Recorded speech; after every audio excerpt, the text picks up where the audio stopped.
In the heart of ancient Rome, beneath the splendor of marble temples, bustling forums, and sprawling insulae, there was a hidden vulnerability that threatened the empire's very foundations: fire. Rome was a city of timber, pitch, and bustling human activity. Its narrow alleyways, tightly packed wooden apartments, open flames for cooking, and the constant movement of carts and people made it a tinderbox. The threat of fire haunted Roman life, from the poorest alley to the grandest villa. To combat this ever-present danger, the Roman state developed one of the ancient world's most complex and surprisingly effective fire emergency response systems, an institution of both necessity and innovation. The story begins long before Rome reached its imperial grandeur. In the early Republic, there was no organized fire brigade. Fire prevention was a private concern, handled within families and neighborhoods. Citizens relied on slaves with water buckets or shouted alarms to neighbors in times of crisis. Rome's early streets were chaotic, unpaved, and crowded with wooden structures, making fire outbreaks devastating and rapid in their destruction. Without a central authority to manage these emergencies, fires often consumed entire blocks unchecked, and the cost in both lives and property was immense. As the city grew, especially in the late Republic and early imperial periods, the need for a structured, state-controlled firefighting service became urgent. The tipping point came under the rule of Augustus. After a series of catastrophic fires, including the Great Blaze of 24 BCE, Augustus recognized that a permanent, organized firefighting force was no longer a luxury. It was a necessity for imperial stability. He responded by forming the Vigiles Urbani, a paramilitary corps tasked with maintaining fire safety and public order in the capital. The Vigiles were modeled partly on the military and partly on earlier private firefighting efforts led by wealthy individuals like Ignatius Rufus, aedile of Rome, who had funded his own fire brigade to gain popularity. Augustus, however, formalized and institutionalized this system. He divided the city into 14 regions, each with dedicated cohorts of Vigiles assigned. The corps consisted initially of around 7,000 men, later expanded to 9,000, organized into 7 cohorts, each responsible for 2 city regions. These men were mostly slaves or freedmen, and served under the command of the Praefectus Vigilum, a powerful equestrian-ranked officer who reported directly to the emperor. Each cohort was divided into centuries, led by centurions, just as in the military. These units patrolled their assigned sectors, particularly at night, when the risk of fire was greatest. Their primary tools included leather buckets, hand-pumped water engines called siphones, hooks to pull down unstable structures, axes, ladders, and sand for dousing oil fires.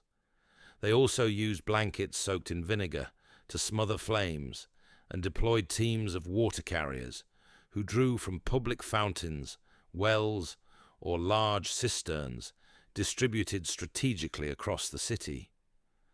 The Vigiles were not merely responders to flames, they were preventative in their duties. They inspected buildings for fire hazards, ensured that proper fire breaks were observed, and regulated the use of lamps and cooking fires. In densely packed insulae, the towering Roman apartment blocks, often housing dozens of families, they enforced ordinances about cooking only on lower floors and limiting open flames. Residents were required to store amphorae of water, and certain architectural standards, such as non-combustible building materials for roofing and flooring, were introduced over time. Night watches were perhaps the most critical component of the Vigiles' operations. The city was far more vulnerable in darkness. Their patrols not only guarded against fire, but against crime, acting as a form of nocturnal police force. They carried torches, watched for suspicious activity, and were trained to react quickly to cries of alarm. Signals, including horns and bells, were used to alert nearby units and citizens in case of fire.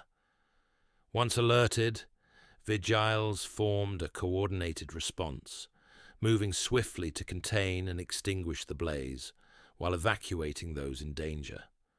Their efficiency improved over time, with drills and routines drilled into them, ensuring discipline even amid chaos. Rome's firefighting efforts extended beyond brute labor. The urban planning under Augustus and later emperors increasingly accounted for fire risk. Wide roads were introduced as fire breaks, public water access points were expanded, and buildings were more frequently constructed from brick and concrete. Emperors like Nero, after the Great Fire of 64 CE, further revised building codes, mandating spaced-out constructions and improved materials. Although Nero was accused by some of negligence or worse, his post-fire reconstruction of the city included vast improvements in fire prevention, wider streets, restricted building heights, and designated areas for flammable goods.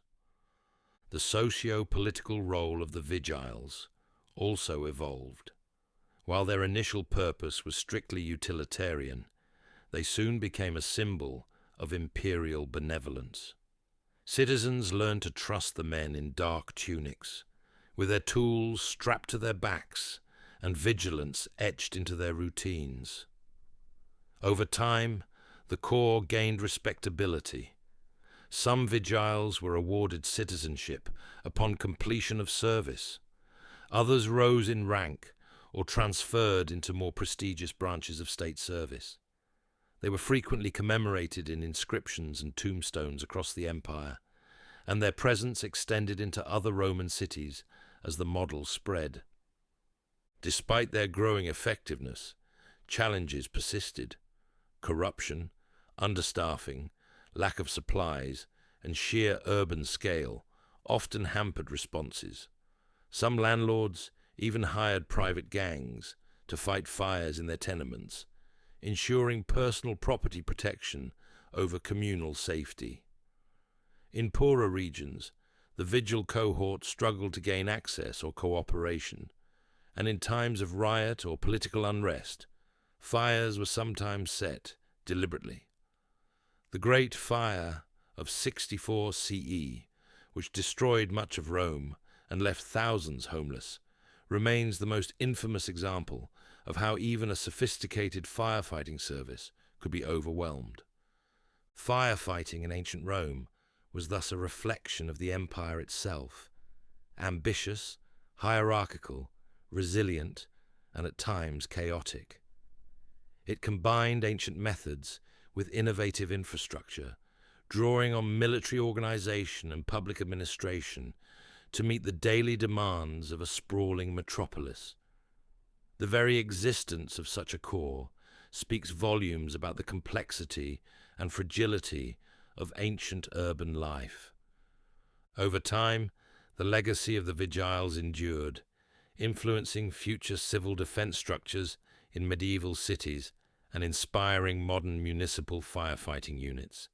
Their barracks, equipment, rosters, and tactics offer one of the earliest glimpses into institutional disaster management. Rome, often romanticized for its grandeur, owed much of its survival not only to legions and emperors, but to the quiet, determined work of its firefighters, those who watched as others slept, ready to face flame and ruin for the safety of the city. The daily lives of the Vigiles were marked by a strict regimen. They lived in specially constructed barracks, called stations, scattered throughout the city. These structures served not only as sleeping quarters, but as logistical centers stocked with tools, maps of their patrol zones, rosters, and often small shrines dedicated to household gods or to the emperor himself. The barracks were manned at all times, operating on a rotational basis, with a contingent always awake, prepared to respond to a call in the night. The Roman authorities took the readiness of the Vigiles seriously, issuing periodic inspections to ensure that no post was undermanned or poorly maintained. Training was a crucial aspect of the corps. New recruits underwent physical conditioning, practiced the operation of siphons, and were drilled in techniques for constructing fire breaks, rescuing victims from collapsing buildings, and coordinating water relays. Senior officers taught the men to recognize the difference between smoldering embers and fully involved blazes, to assess wind direction, and to prioritize saving life over property, though this moral hierarchy often collided with practical considerations. The social status of the property owner could at times influence the speed or intensity of response, a reflection of Rome's class-conscious fabric. The tools of the Vigiles were rudimentary by modern standards, but remarkably effective in their time. The siphones, early versions of force pumps, were capable of projecting water a short distance, and were often carried on carts or carried in parts and assembled near the fire. Leather buckets, hand-woven and coated to resist seepage, were passed along lines of men from source to flame.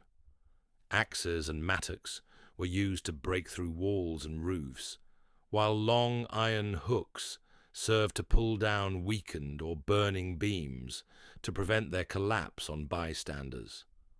Sand and vinegar-soaked cloths were used for more nuanced fires, especially oil-based flames that water might spread rather than extinguish. Perhaps most surprisingly, the role of the Vigiles included elements of engineering. In large fires, their task was not simply to douse the flames, but to prevent their spread by rapidly demolishing buildings, creating fire lanes, and redirecting burning debris. This required a knowledge of structural integrity, of how to weaken a support beam so that it fell inward rather than outward, of how to protect water sources from contamination by soot and ash, and of when a structure was unsafe to enter. They acted as both destroyers and protectors, walking a fine line between salvage and sacrifice. Their presence also served as a deterrent to negligence. Landlords and tenants, aware that inspections could be conducted, were pressured to follow safety ordinances. Shops that handled flammable goods, lamp oil, cloth, timber, papyrus, were required to follow guidelines, including keeping fire buckets on hand and storing volatile materials away from living quarters. Bakeries, with their constant use of open flames, were particularly monitored. The risk they posed was so significant that in some periods they were banned from operating in upper floors or in certain densely populated neighborhoods. The Vigiles were authorized to fine or even detain violators. Beyond the capital, fire services spread slowly. In major Roman cities like Ostia, Carthage, and Alexandria, variants of the Vigile system were implemented, adapted to local governance structures and needs. These regional brigades often fell under the jurisdiction of local magistrates or governors and varied in their professionalism. Some cities relied more on guilds or collegia, trade organizations of craftsmen who formed mutual protection societies that included fire response efforts. In some cases, gladiator schools were called upon to aid in firefighting due to their strength and training in coordinated team movements. In Rome itself, The presence of the Vigiles became embedded in the urban rhythm, their horns and shouted warnings, their torches moving through dark alleys, the hammering sound of collapsing timber, all became familiar to the city's nocturnal landscape. In literature and graffiti, they were sometimes mocked, portrayed as sleepy, lazy, or inept, but their real-life role was far more complex. Public gratitude often followed a successful response. Inscriptions were carved to thank them, coins bore their likeness. Emperors publicly praised them after great fires, both to commend their efforts and to reassure a nervous populace. One of the challenges they faced was misinformation. In times of panic, crowds were unpredictable. Rumors of arson or of conspiracies sometimes spread faster than the flames, especially in politically unstable periods. The Vigiles had to operate not only with physical courage, but with diplomatic tact. Their authority was limited. While they could detain and fine, they were not a military force and lacked the power of the Praetorian Guard or urban cohorts. Still, in emergencies, their word carried weight, and their uniforms signified control. It was a balance of influence, exercised more through presence than violence. The leadership of the Vigiles was critical. The Praefectus Vigilum was a seasoned administrator, often with military or legal background. He oversaw not only the 7 cohorts, but the distribution of resources, the scheduling of patrols, and coordination with other arms of the Roman state. He also maintained detailed records, fire reports, performance reviews, inventories of equipment, and logs of fines and detentions. Some of these documents, or references to them, survive in fragments on papyri and in legal codes. They reveal a system that, while not infallible, was far more methodical than many modern observers might expect. Funding for the Vigiles came from the state treasury and was considered a matter of public safety. Their barracks were state-owned, their equipment purchased through imperial contracts. Their wages, while modest, were guaranteed, and bonuses were awarded for heroic service. Certain emperors, including Hadrian and Antoninus Pius, were particularly known for supporting the corps with better equipment and higher pay, leading to increased morale and efficiency. By the time of the later empire, the Vigiles had become an entrenched part of Rome's bureaucratic machine, mentioned in laws, praised in public forums, and mourned when lost in service. While fires remained a constant threat, their frequency and destructiveness were reduced by the constant work of the Vigiles. Their vigilance gave Rome the illusion of safety, an illusion maintained by sweat, risk, and constant movement. They patrolled the Subura and the Esquiline, the Aventine and the Palatine, watching smoke curl from windows, counting lamps left burning too long, listening for the crackle of embers in the cold Roman night. And yet, their story is rarely told in the grand narratives of Roman history. Historians focused on emperors, senators, wars, and legions, but the survival of Rome's infrastructure, of its markets, homes, and monuments, rested in part on these anonymous protectors, men who fought an enemy that could not be conquered, only delayed: the fire. The unpredictability of fire demanded a level of constant readiness that few other public roles in Rome required. This made the daily mental condition of the Vigiles an important, though often overlooked, part of their effectiveness. The physical endurance needed to march through cobbled streets all night, carrying tools and watching every flicker of light behind a window shutter, was matched by the emotional burden of knowing that failure, just once, could mean the deaths of hundreds and the ruination of entire neighborhoods. Firefighting in ancient Rome was not simply a job, it was a calling, a form of civic duty wrapped in the rough tunics of freedmen and former slaves.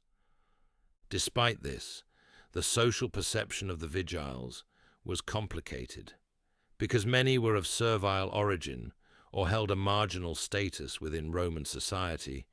They were rarely given the same respect as soldiers or political figures. However, within their own ranks and among those who witnessed their efforts firsthand, there grew a kind of quiet reverence.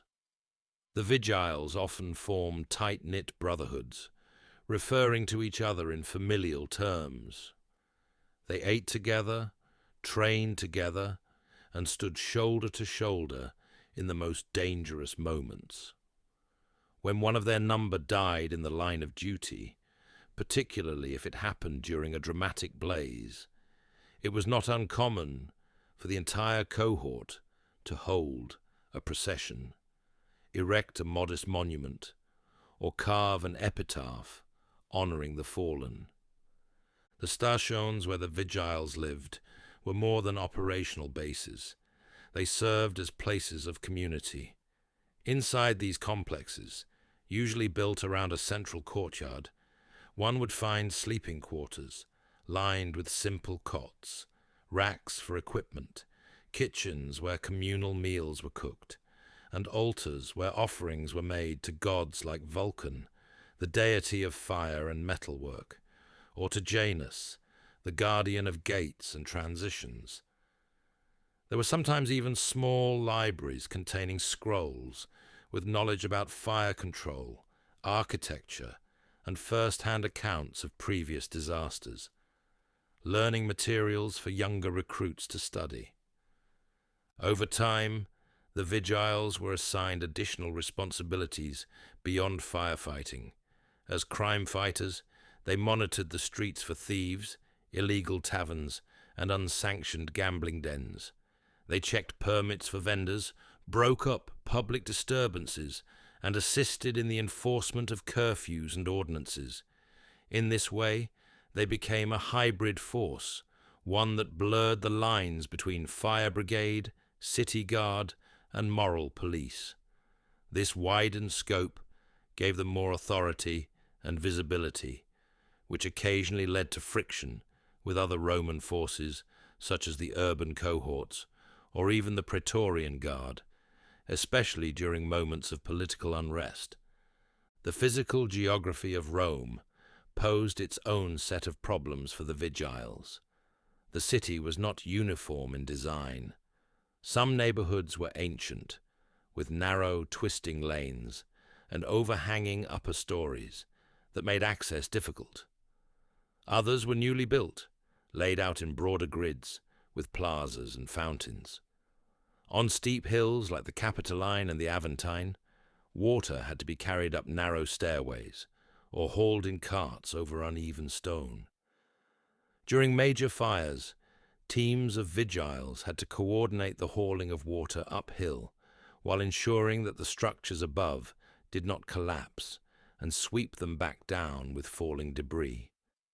Even the Tiber River, though an important source of water, was not always reliable, especially when the banks flooded or when pollution made the water unfit for dousing flames near food stores or bakeries. Despite these challenges, the innovation of the Vigiles was constant. They were among the first civil servants in the Roman world to experiment with logistics and resource pre-positioning. Amphorae of water were cached in high-risk areas, tools stored in satellite posts, and rotation schedules were developed to ensure coverage even during festivals or political holidays. Some records mention specially bred mules used to haul heavier siphon devices and modified carts with dual compartments, one for water and another for sand, used to address different types of fires. These logistical adaptations allowed the Vigiles to respond more quickly and efficiently, especially during the hot, dry summer months when fires were most frequent. Communication between cohorts was achieved through a system of messengers, signal fires, trumpet blasts, and occasionally runners bearing encoded wooden tablets. Because Roman streets could be confusing and often lacked clear signage, especially at night, maps were memorized and practiced until every centurion knew their area as intimately as their own barracks. Patrols often used oil lanterns to light their way, though the use of open flame carried obvious risks. To mitigate this, some later cohorts began using glass-covered lanterns or torches with dampened cloth wrappings designed to prevent spillage or sudden flare-ups. The bureaucratic structure supporting the Vigiles was equally impressive. Every shift was logged. Each fire incident was recorded with information about the location, duration, suspected cause, number of casualties, damage estimates, and any commendations or failures associated with the response.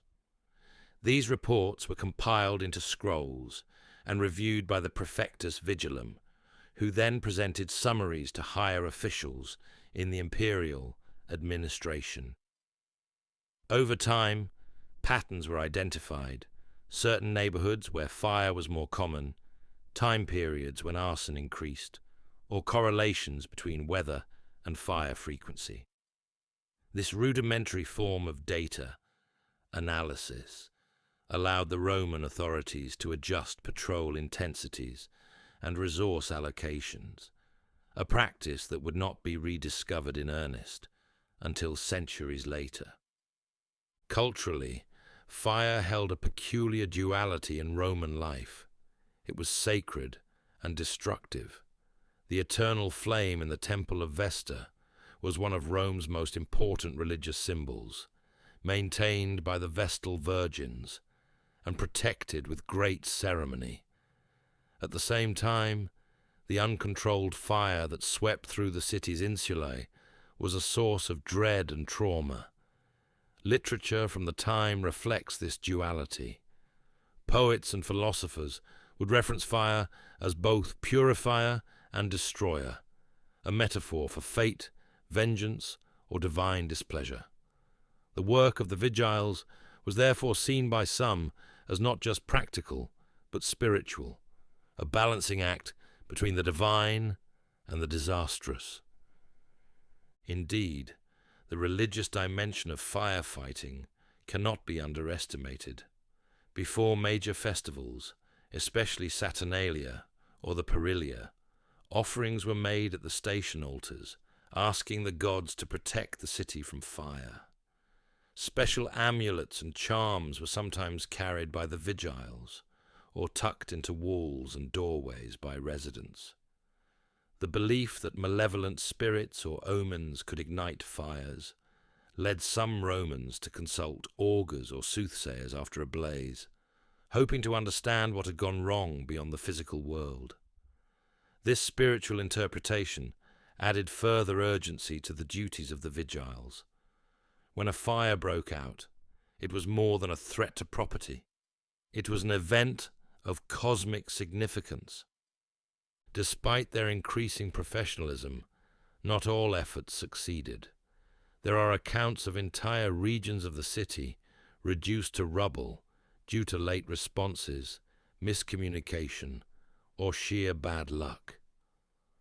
The Great Fire of 64 CE is the most famous, but smaller fires, like those that destroyed parts of the Aventine or the Circus Flaminius, still caused untold damage. In the aftermath of such disasters, the city undertook massive rebuilding efforts. These moments often served as inflection points. Each time a major fire struck, it forced new legislation, building reforms, and improvements to firefighting infrastructure. Over time, regulations required builders to use more fire-resistant materials, avoid shared walls between insulae, and include internal courtyards that could act as fire breaks or safe zones. The impact of the Vigiles on the architecture of Rome was profound. They advocated for the widening of streets, the installation of water basins and public fountains, the strengthening of walls and ceilings, and the prohibition of wooden balconies. These architectural reforms made the city more fire-resistant and gave the Vigiles better access during emergencies. Even the very layout of certain neighborhoods was reconfigured over time to reflect the knowledge gained through decades of fire response. These changes, though rarely attributed to the Vigiles in popular memory, were in fact a direct result of their presence and insight. As centuries passed, the knowledge amassed by the Vigiles began to evolve into something more than practical skill. It became institutional memory. The records kept in their barracks, the oral traditions passed from senior to junior, the markings on the walls indicating danger zones or water access points. These formed an informal but critical corpus of knowledge. Recruits were expected not just to perform, but to absorb the lessons of the past, to know which neighborhoods flared easily in dry seasons, which roads became bottlenecks in evacuations, and which landlords were known for ignoring safety ordinances. The Vigiles were becoming more than mere civil servants. They were transforming into a professional class with its own identity and customs. This evolution brought about subtle shifts in how they viewed themselves. Though originally composed largely of slaves and freedmen, over time the Corps developed pride in its work. Tombstones from the later empire begin to carry inscriptions that boast not only of years of service, but of fires extinguished, of lives saved, of promotions earned within the hierarchy of the Corps. Some even referenced successful evacuations during dangerous blazes, listing the names of citizens protected or entire insulas saved from ruin. These inscriptions, while modest in form, were bold declarations of self-worth from men who knew their work was vital, even if not always publicly applauded. In certain moments of crisis, the Vigiles stood at the intersection of fire and politics. There are recorded instances where fire outbreaks coincided suspiciously with political unrest, suggesting that arson may have been used as a tool of sabotage or distraction. During such periods, the role of the Vigiles became increasingly complex. Not only did they have to fight the physical fire, but they had to do so while navigating political suspicion, public fear, and the manipulations of the elite. Emperors such as Domitian and Commodus, who faced conspiracy and unrest during their reigns, often relied heavily on the loyalty of the Vigiles to maintain order, posting them strategically in volatile districts under the guise of fire prevention. Their presence in the urban ecosystem of Rome also helped shape the public understanding of safety. Prior to their formation, safety was largely a matter of luck, divine favor, or personal vigilance. After the Vigiles became embedded in the structure of the city, safety was increasingly understood as something that could be administered, ensured, and regulated. This had long-term psychological effects on the population. Citizens began to trust in the presence of a night patrol. Landlords factored potential fines into their construction costs. Merchants requested inspections to demonstrate compliance with ordinances. Safety was no longer passive. It had become civic, transactional, even measurable. This shift allowed Roman emperors to further expand their control over the city. The presence of the Vigiles enabled surveillance under the auspices of public good, Patrol logs, fire incident reports, and neighborhood profiles allowed the central administration to keep a finger on the pulse of the city, not just where fires started, but where they were likely to start, and which citizens were more or less cooperative. In this sense, the firefighting corps became a valuable source of information. The praefectus vigilum often acted not only as a firefighter-in-chief, but as a political liaison, advising the emperor on urban sentiment, rumblings of discontent, and the disposition of the populace. Yet, despite all of their responsibilities, the tools available to the Vigiles remained relatively simple, a testament to how effective even basic technologies can be when deployed systematically. The fire bucket, unchanged in design for centuries, remained their most common implement. The siphon, requiring 2 to 3 men to operate efficiently, was still in use well into the later periods of the empire. Fire blankets, sand basins, and battering poles formed the rest of their modest arsenal. What changed was not the sophistication of the tools, but the skill and coordination with which they were applied. Drills became more regular, rotations more exact. Response times, once measured in hours, were gradually reduced to minutes in central districts. One of the most important developments in their logistical planning was the use of cisternae, underground reservoirs built throughout the city to store water specifically for emergency use. These were not open to the public and were maintained solely by the Vigiles. Each cistern was mapped, catalogued, and routinely inspected for cleanliness, depth, and accessibility. During a major blaze, water runners were dispatched to the nearest cistern, and buckets were passed back in a continuous line. Where possible, aqueduct spurs were connected to these cisterns, ensuring a constant supply. This innovation greatly increased the effective range of the Vigiles and enabled them to tackle fires even in poorly serviced or highly elevated neighborhoods. Another underappreciated element of their operation was their integration with other civil authorities. The aediles, responsible for public buildings and services, often coordinated with the Vigiles in the aftermath of a fire. Together they assessed damage, supervised rebuilding, and enforced safety codes. In wealthier districts, the Vigiles might be assisted by private security forces or bodyguards, while in poorer areas, they might face resistance or even hostility from citizens who viewed them as enforcers of imperial power, rather than protectors of life and property.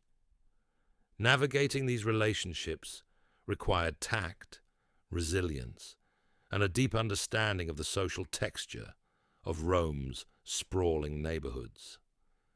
The economic consequences of fire were another sphere where the Vigiles indirectly played a role. After a major incident, property values could plummet. Insurance arrangements, where available through private lenders or co-op guilds, would be activated, and reconstruction efforts might reshape entire zones.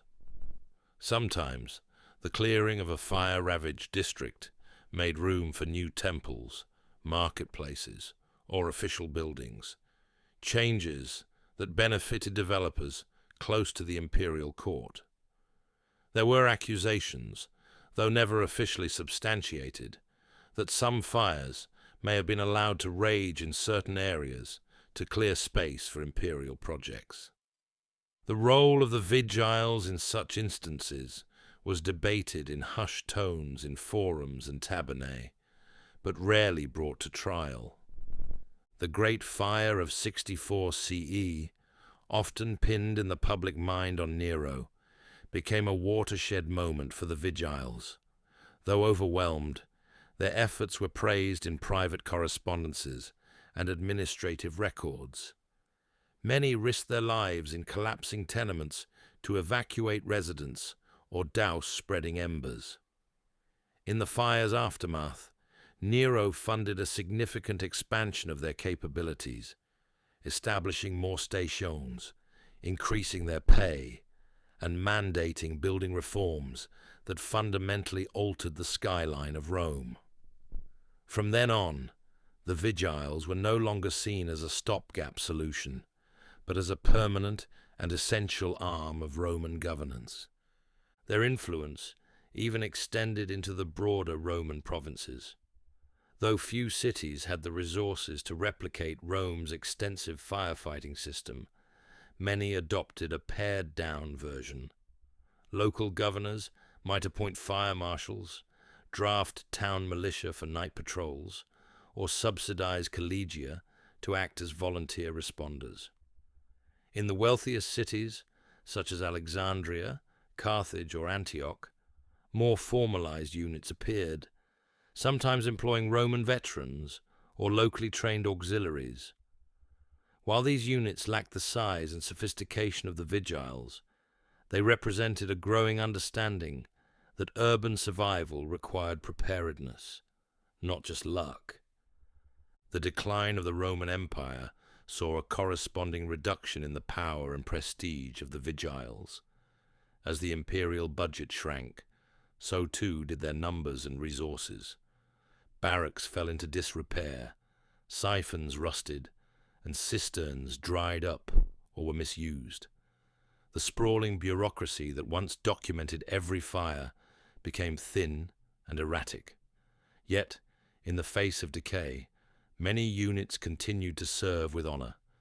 There are accounts from the 4th and 5th centuries of Vigiles responding to fires even as barbarian raids threatened the gates of the city.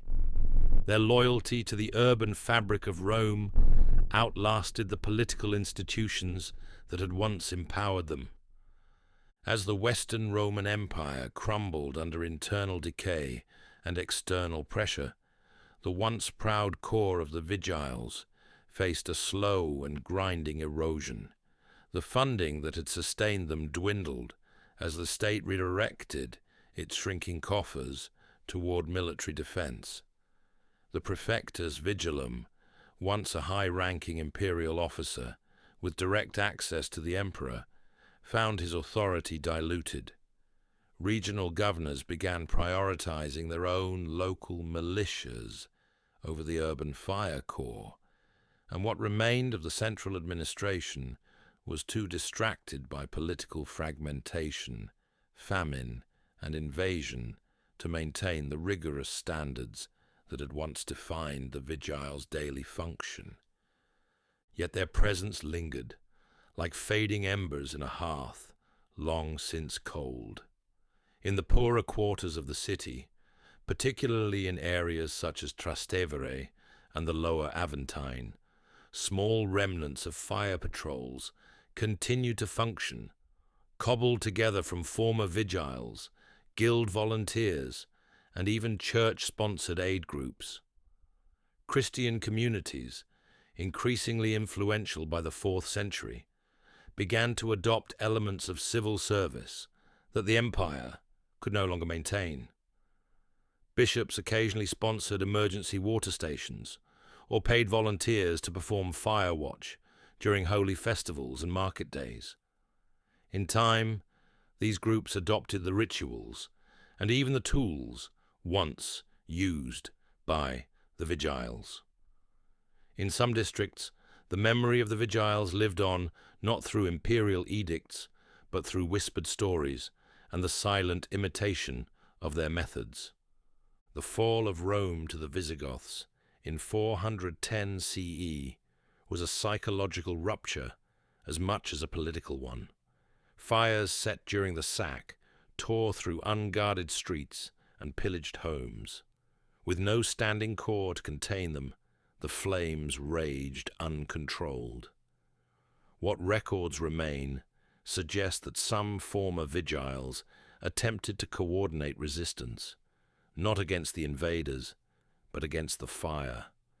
Their actions were not recorded in the annals of military historians, but in fragments of letters and the soot-blackened ruins they left behind.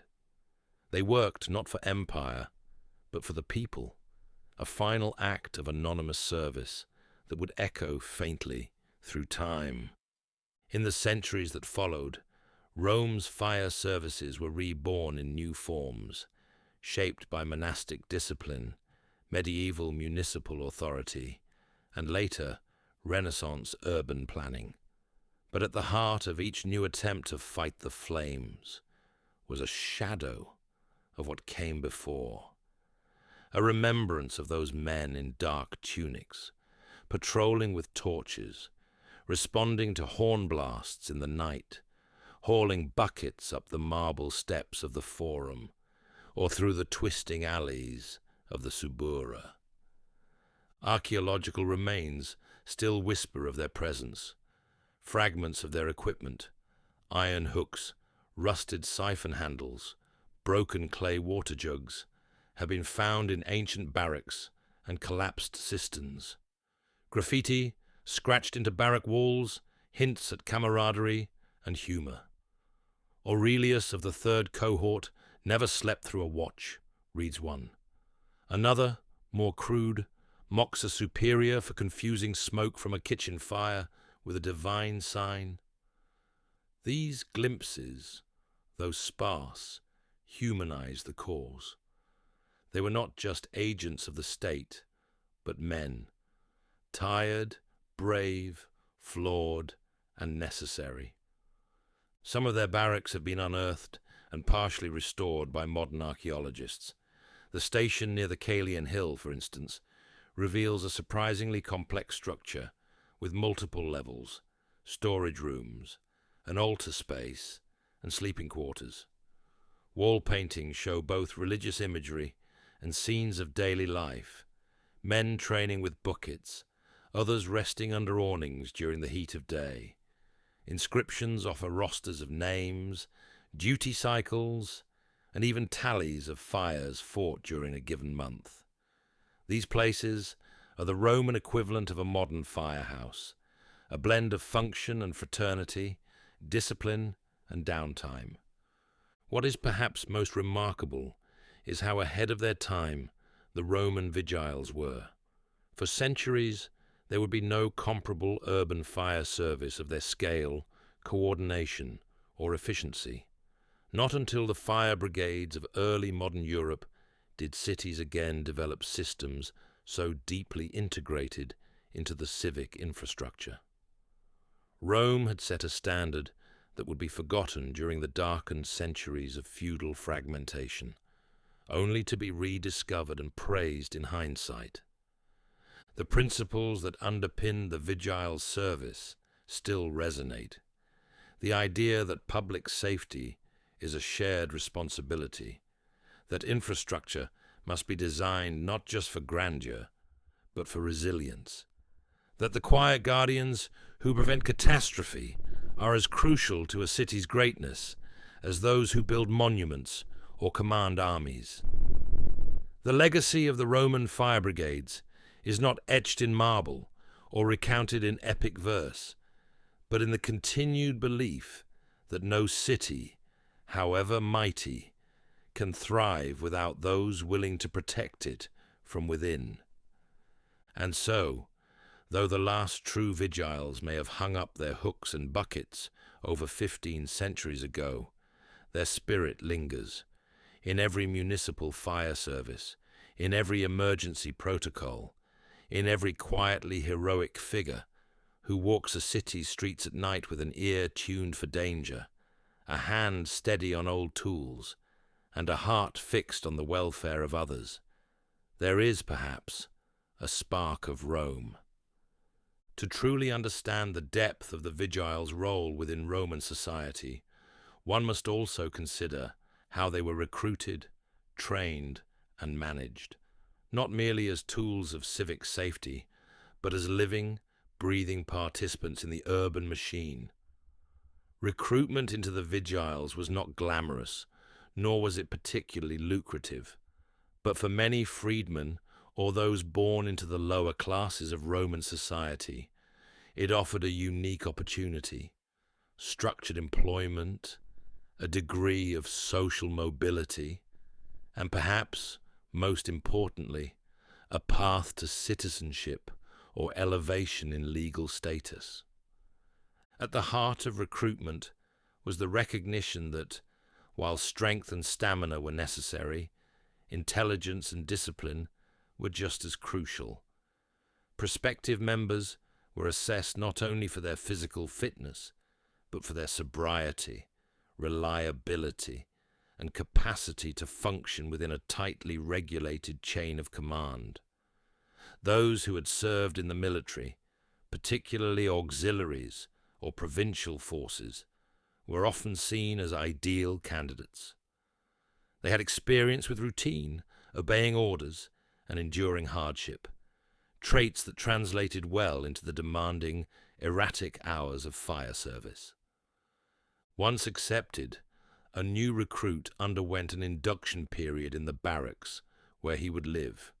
The training was not unlike a condensed military boot camp, though focused more on urban hazards than battlefield formations. They learned how to carry heavy loads at speed, how to work in teams to operate siphons and water chains, and how to navigate the maze-like streets of Rome by memory. Instructors placed heavy emphasis on rapid problem-solving and adaptability, since no two fires were alike. Some days involved simulated rescues, in which recruits crawled through smoke-filled halls or carried sandbags up precarious ladders. On others, they practiced public interaction, learning how to issue orders, calm panicked crowds, and maintain authority without escalating tension. Daily life in the stations followed a strict rhythm. At dawn, those returning from night patrols were relieved, and fresh teams began their assigned duties. The day shift focused more on prevention, inspecting buildings, checking water cisterns, cleaning equipment, and running routine drills. Meals were communal and typically simple: bread, olives, dried meat, lentils, and when luck permitted, a cut of pork or fish. After midday rest periods, the men resumed light duties until sunset. The night watch was more intense. Each cohort had a designated watch schedule, broken into several shifts to maintain alertness. Patrols were usually conducted in pairs or small groups, each carrying buckets, torches, and at least one horn for raising the alarm. Personal relationships developed within these cohorts, shaped by the stress of shared experience. Friendships were common, rivalries not uncommon. Promotions were awarded based on seniority, performance, or patronage from higher officials. A Vigile who performed heroically during a major fire might be granted a bonus or elevated to decurion status, a junior command role responsible for overseeing teams and managing reports. With time and distinction, some could even rise to centurion-level authority, an achievement that conferred both responsibility and respect. But life as a Vigile was not without risk or sacrifice. The work was dirty, the hours long, and the dangers constant. Smoke inhalation was a chronic issue, as were burns and physical injury from falling debris. There was no formal medical system for their care, though some barracks kept a room for minor treatment and recovery. The more serious cases were sent to public physicians, or when available, to military doctors. Despite the risks, many served for years, decades even. Those who reached the end of their service honorably often received a modest pension, and in the case of non-citizens, the ultimate reward, Roman citizenship, which could be passed on to their children. As for their interaction with the general population, the Vigiles occupied a peculiar space. To the average Roman, especially those living in insulae, they were both saviors and nuisances, protectors in times of crisis, yet enforcers of inconvenient ordinances the rest of the time. A visit from the Vigiles might mean being warned for illegal cooking practices, ordered to clear flammable debris from stairwells, or told to extinguish lamps after a certain hour. Some residents appreciated their presence, others resented it. Landlords often viewed them with suspicion, especially those attempting to skirt fire codes or ignore required structural repairs. Tensions occasionally flared, but the authority of the Vigiles was legally backed. They could issue fines, confiscate property that posed a hazard, and in extreme cases, detain repeat offenders for judgment by local magistrates. In this way, the Vigiles also functioned as a kind of moral mirror for the city. Their duties, though focused on fire, brought them into direct contact with nearly every facet of daily life, from the kitchens of the wealthy to the sweatshops of the poor. They saw the city at its most vulnerable. They walked past the windows of sleeping families, past workshops filled with flammable sawdust and oil, past temples where sacred flames were tended with great care. They saw both negligence and virtue, carelessness and sacrifice. Over time, this gave them a unique authority, one not granted by rank, but earned through constant exposure to the thin, combustible thread that tied the Roman world together. The city itself was not a passive stage in this drama. The evolution of Rome's physical layout was inseparable from the presence of the Vigiles. Their patrol routes influenced street maintenance priorities. Their water cistern locations determined where public fountains were constructed. Even their response times factored into where imperial building permits were granted. As their knowledge of fire behavior grew, so too did their influence over urban design. They pushed for wider alleys between structures, better drainage to prevent oil pooling, and flat rooftops that could double as evacuation zones or observation platforms. In time, architects and builders began consulting them, informally at first, then as standard practice. A builder who sought approval for a new insula might visit the nearest station to ask for advice. Where is the wind strongest in this district? How quickly does the sun dry spilled oil on the stones? What path does fire usually take through this kind of masonry? The Vigiles became, in a sense, living repositories of architectural pragmatism. They didn't speak in the poetic terms of Vitruvius, but in the blunt knowledge earned from dragging unconscious children out of a flaming stairwell, or watching a wooden balcony collapse in seconds under a falling lamp. Their knowledge was experiential, not theoretical, and it saved lives. As fire services matured into a recognized profession across centuries and continents, many of the foundational practices can be traced back, in spirit, if not in name, to these early Roman guardians. Their vigilance, humility, and practical wisdom built an invisible scaffolding that held the city together, not with columns and marble, but with readiness and resolve.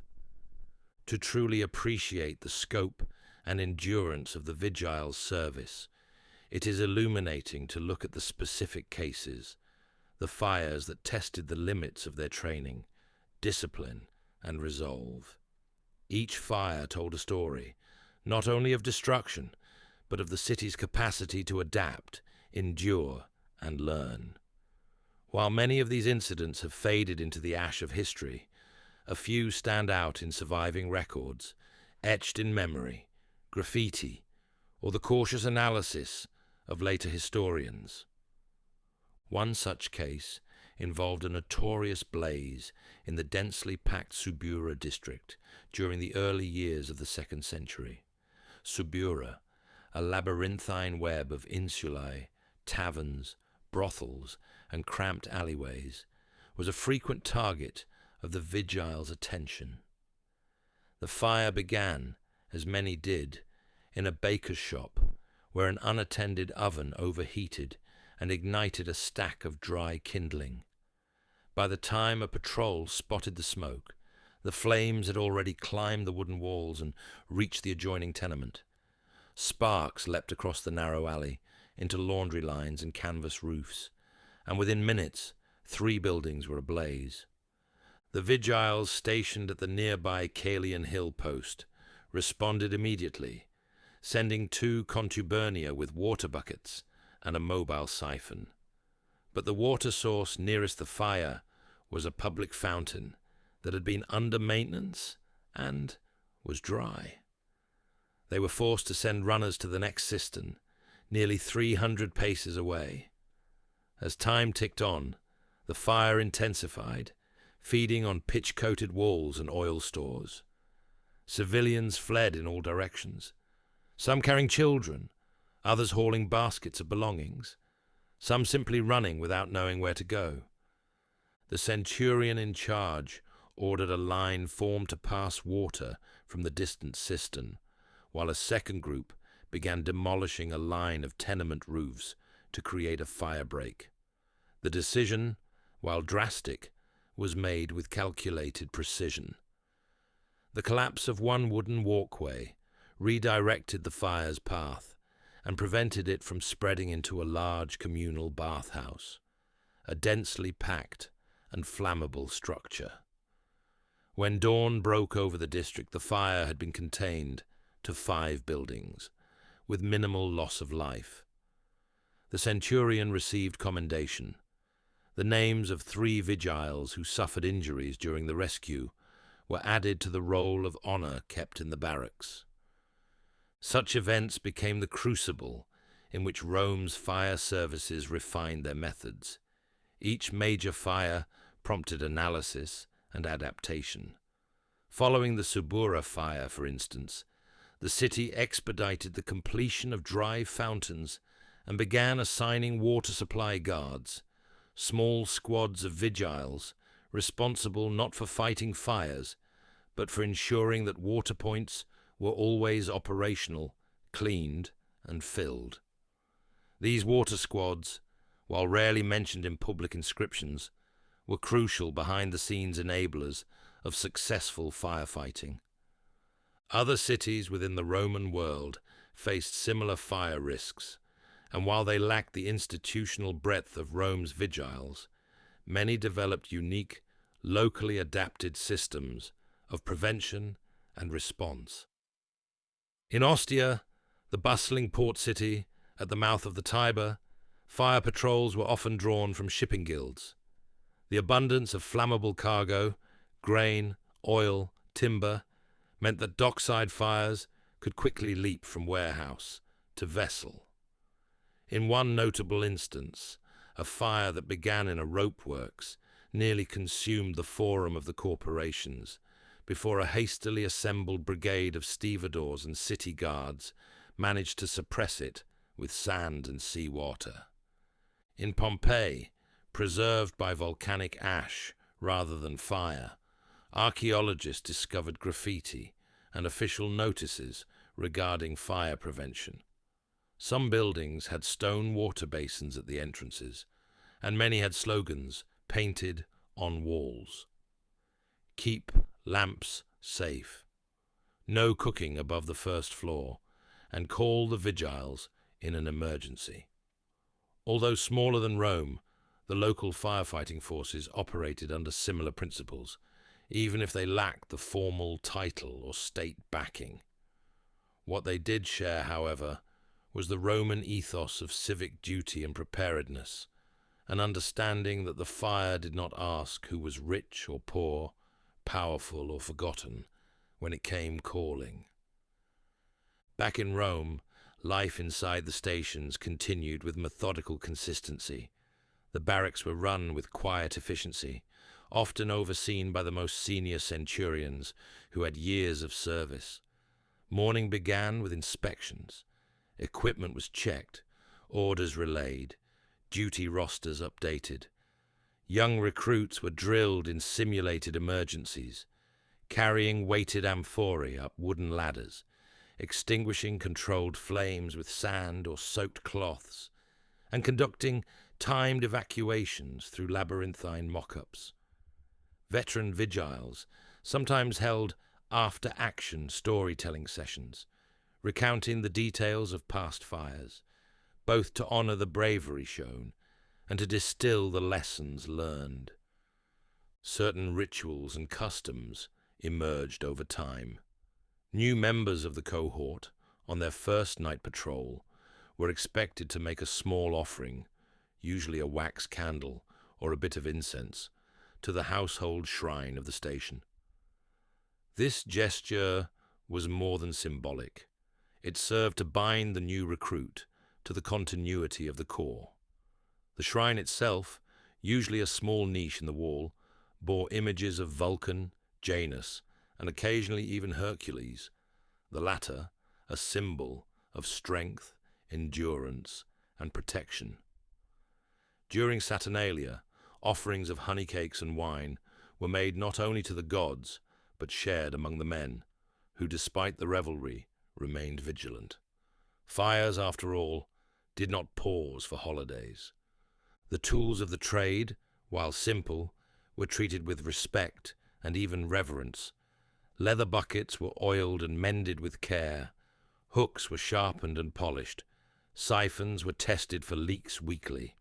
Each tool was assigned to a team and logged by name and unit, creating a culture of ownership and accountability. Losing or neglecting one's equipment was seen as both a practical failure and a mark of dishonor. In some barracks, plaques on the wall displayed the names of men who had served full terms without once losing a tool or missing a watch. Small distinctions that nonetheless carried great pride. In times of calm, the Vigiles also educated the public.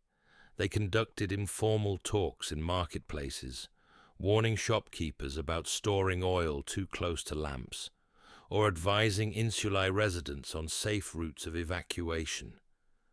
Children were taught to listen for the distinct call of the horn and to move swiftly toward designated gathering points. In temples, priests coordinated with local cohort leaders to protect sacred flames and document flammable decorations. This collaborative network of religious, civic, and emergency actors created a matrix of shared responsibility. Though imperfect, it functioned as a rudimentary but remarkable urban safety net. Even in retirement, former Vigiles continued to serve the city in subtle ways. Some became advisors to builders and city officials. Others trained new recruits or volunteered during public festivals to manage torch-bearing processions. A few opened small workshops near their old barracks, crafting buckets, tools, or sandals adapted for the hardware of fire patrols. They were seen as quiet experts, men who had walked Rome's alleys in the darkest hours, seen things others had not, and returned with wisdom forged in the heat. Some, in their final years, wrote short memoirs or dictated recollections to literate friends. These texts, many now lost but quoted in later writings, spoke not of glory, but of purpose, of watching the sun rise through smoke after saving a single child, of hands blistered from hauling water, of the momentary peace after a fire was tamed, of comrades lost to falling beams or smoke. These were not epic tales, but living memories, snapshots of a life lived in service of others. And in these reflections, one begins to grasp the full measure of what the Vigiles gave to Rome. Not only physical protection from fire, but a culture of vigilance, a belief that preparedness, cooperation, and courage in the face of fear were worthy of respect and remembrance. In moments of crisis beyond fire, during riots, natural disasters, and major imperial events, the Vigiles often found themselves pressed into service in roles that stretched their original mandate, yet proved just how essential they had become to the fabric of urban life in Rome. Fires were their chief concern, but their training in coordination, crowd control, and rapid response made them a natural auxiliary force in nearly every kind of emergency. Over time, this flexibility became expected of them, and they rose to meet these new duties with the same silent endurance that had defined their fight against flame. When riots broke out in the city, as they often did, sparked by political dissent, food shortages, or sporting rivalries, the Vigiles were among the first to arrive. They did not carry gladi like soldiers, but they bore tools that could easily double as defensive weapons. Their axes and long iron hooks, usually intended for tearing down fire-damaged structures, became implements of intimidation when faced with unruly crowds. They positioned themselves at key intersections, safeguarded storehouses and bakeries, and coordinated with the urban cohorts to keep the peace. Their presence often acted as a stabilizing force, not because they were brutal, but because they were known to be dependable, disciplined, and familiar with the layout of the city's most volatile districts. Their ability to move quickly through alleys and over rooftops gave them a tactical advantage in responding to sudden disruptions. In some cases, they acted as emergency couriers, carrying messages between temples, senatorial residences, and the imperial palace when official channels were compromised. They became the connective tissue of the city during unrest, a human network that held the shaken structure of Rome together while dust and chaos settled. Natural disasters, too, called them to action. Floods of the Tiber were a regular hazard, and though not directly their domain, the Vigiles often assisted in rescues, evacuations, and temporary shelter setups. Their knowledge of the city's topography, where the ground dipped, which insulae were built too close to the riverbanks, which streets turned to canals after hours of rain, meant they could deploy preemptively, staging supplies or helping residents sandbag entrances and move valuables to upper floors. Earthquakes were rarer, but devastating. The collapse of temples and public buildings created scenes as chaotic as any fire. Here, the Vigiles acted with a combination of caution and courage. They cleared debris, pulled survivors from the rubble, and extinguished the secondary fires that often followed structural collapse. In the aftermath, they marked unstable structures with chalk and advised against re-entry, practices that would later become common in the modern disaster zones. Once again, their hands bore the marks of hard, urgent labor, their actions unsung by poets, but deeply remembered by those whose lives they had saved. Then there were the imperial ceremonies, vast spectacles that transformed the city into a pulsing organism of sound, light, and movement. Triumphs, funerals, games, and religious processions filled the streets with thousands of spectators. Here, too, the Vigiles had a part to play. Days in advance, they patrolled the planned routes, clearing hazards, mapping escape paths, inspecting temporary platforms and stages for fire risk. On the day of the event, they stood at intervals along the procession, blending in with the crowd, but always alert, watching for signs of disturbance or accidental fire. A torch dropped, a spilled oil lamp, the sudden tipping of a brazier. These could spell disaster in a crowd of thousands. Their presence was quiet, but felt. Merchants and theatre crews alike grew to depend on their presence, not only for safety, but for a sense of order. It was known among vendors that to defy a Vigile's instruction, move this basket, lower that torch, clear this path, was to invite closure of your stall or even confiscation of your goods. Yet the Vigiles were not tyrants. Their authority was rooted in reason, experience, and a deep knowledge of what could go wrong.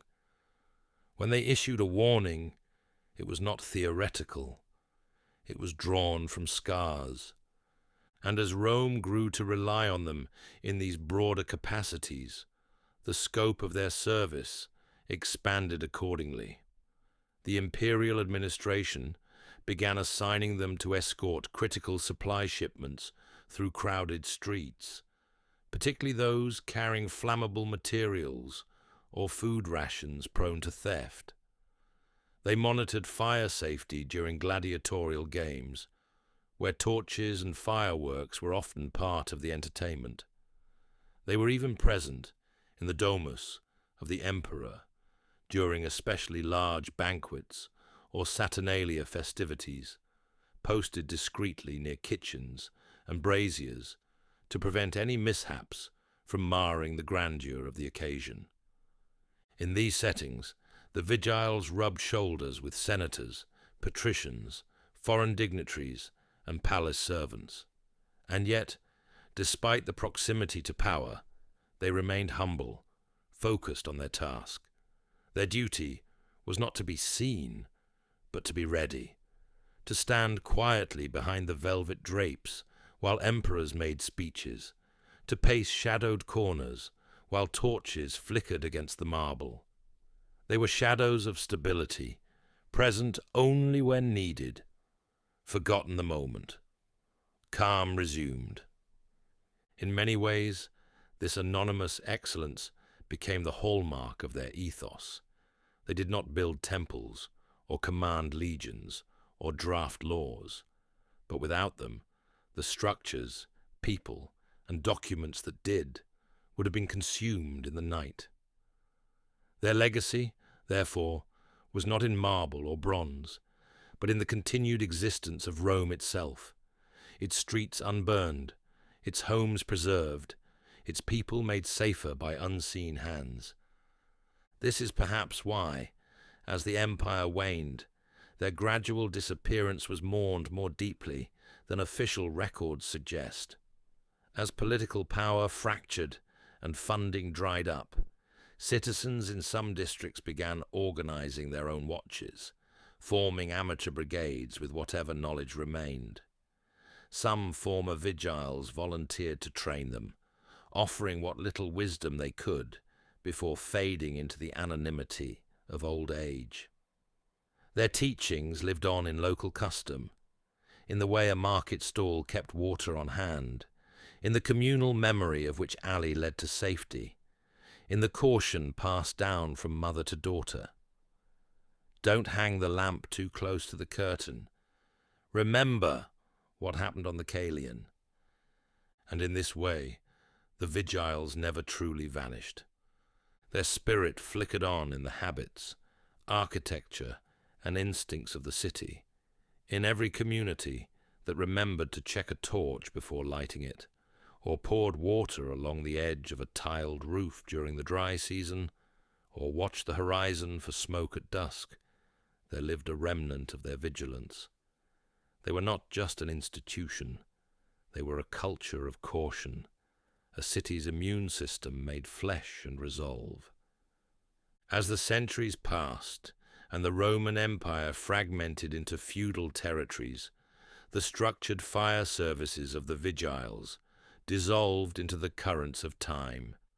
Yet even in their dissolution, they left behind a powerful impression, an institutional memory that lingered beneath the surface of the medieval world.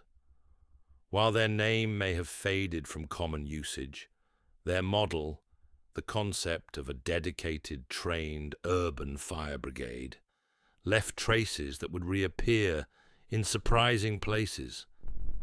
In early medieval Rome, now a pale shadow of its imperial past, the remnants of Vigiles barracks were sometimes repurposed into monasteries, guild halls, or municipal buildings. The stone cisterns they once filled with water now served the needs of gardens or private homes. Yet the idea of communal readiness survived.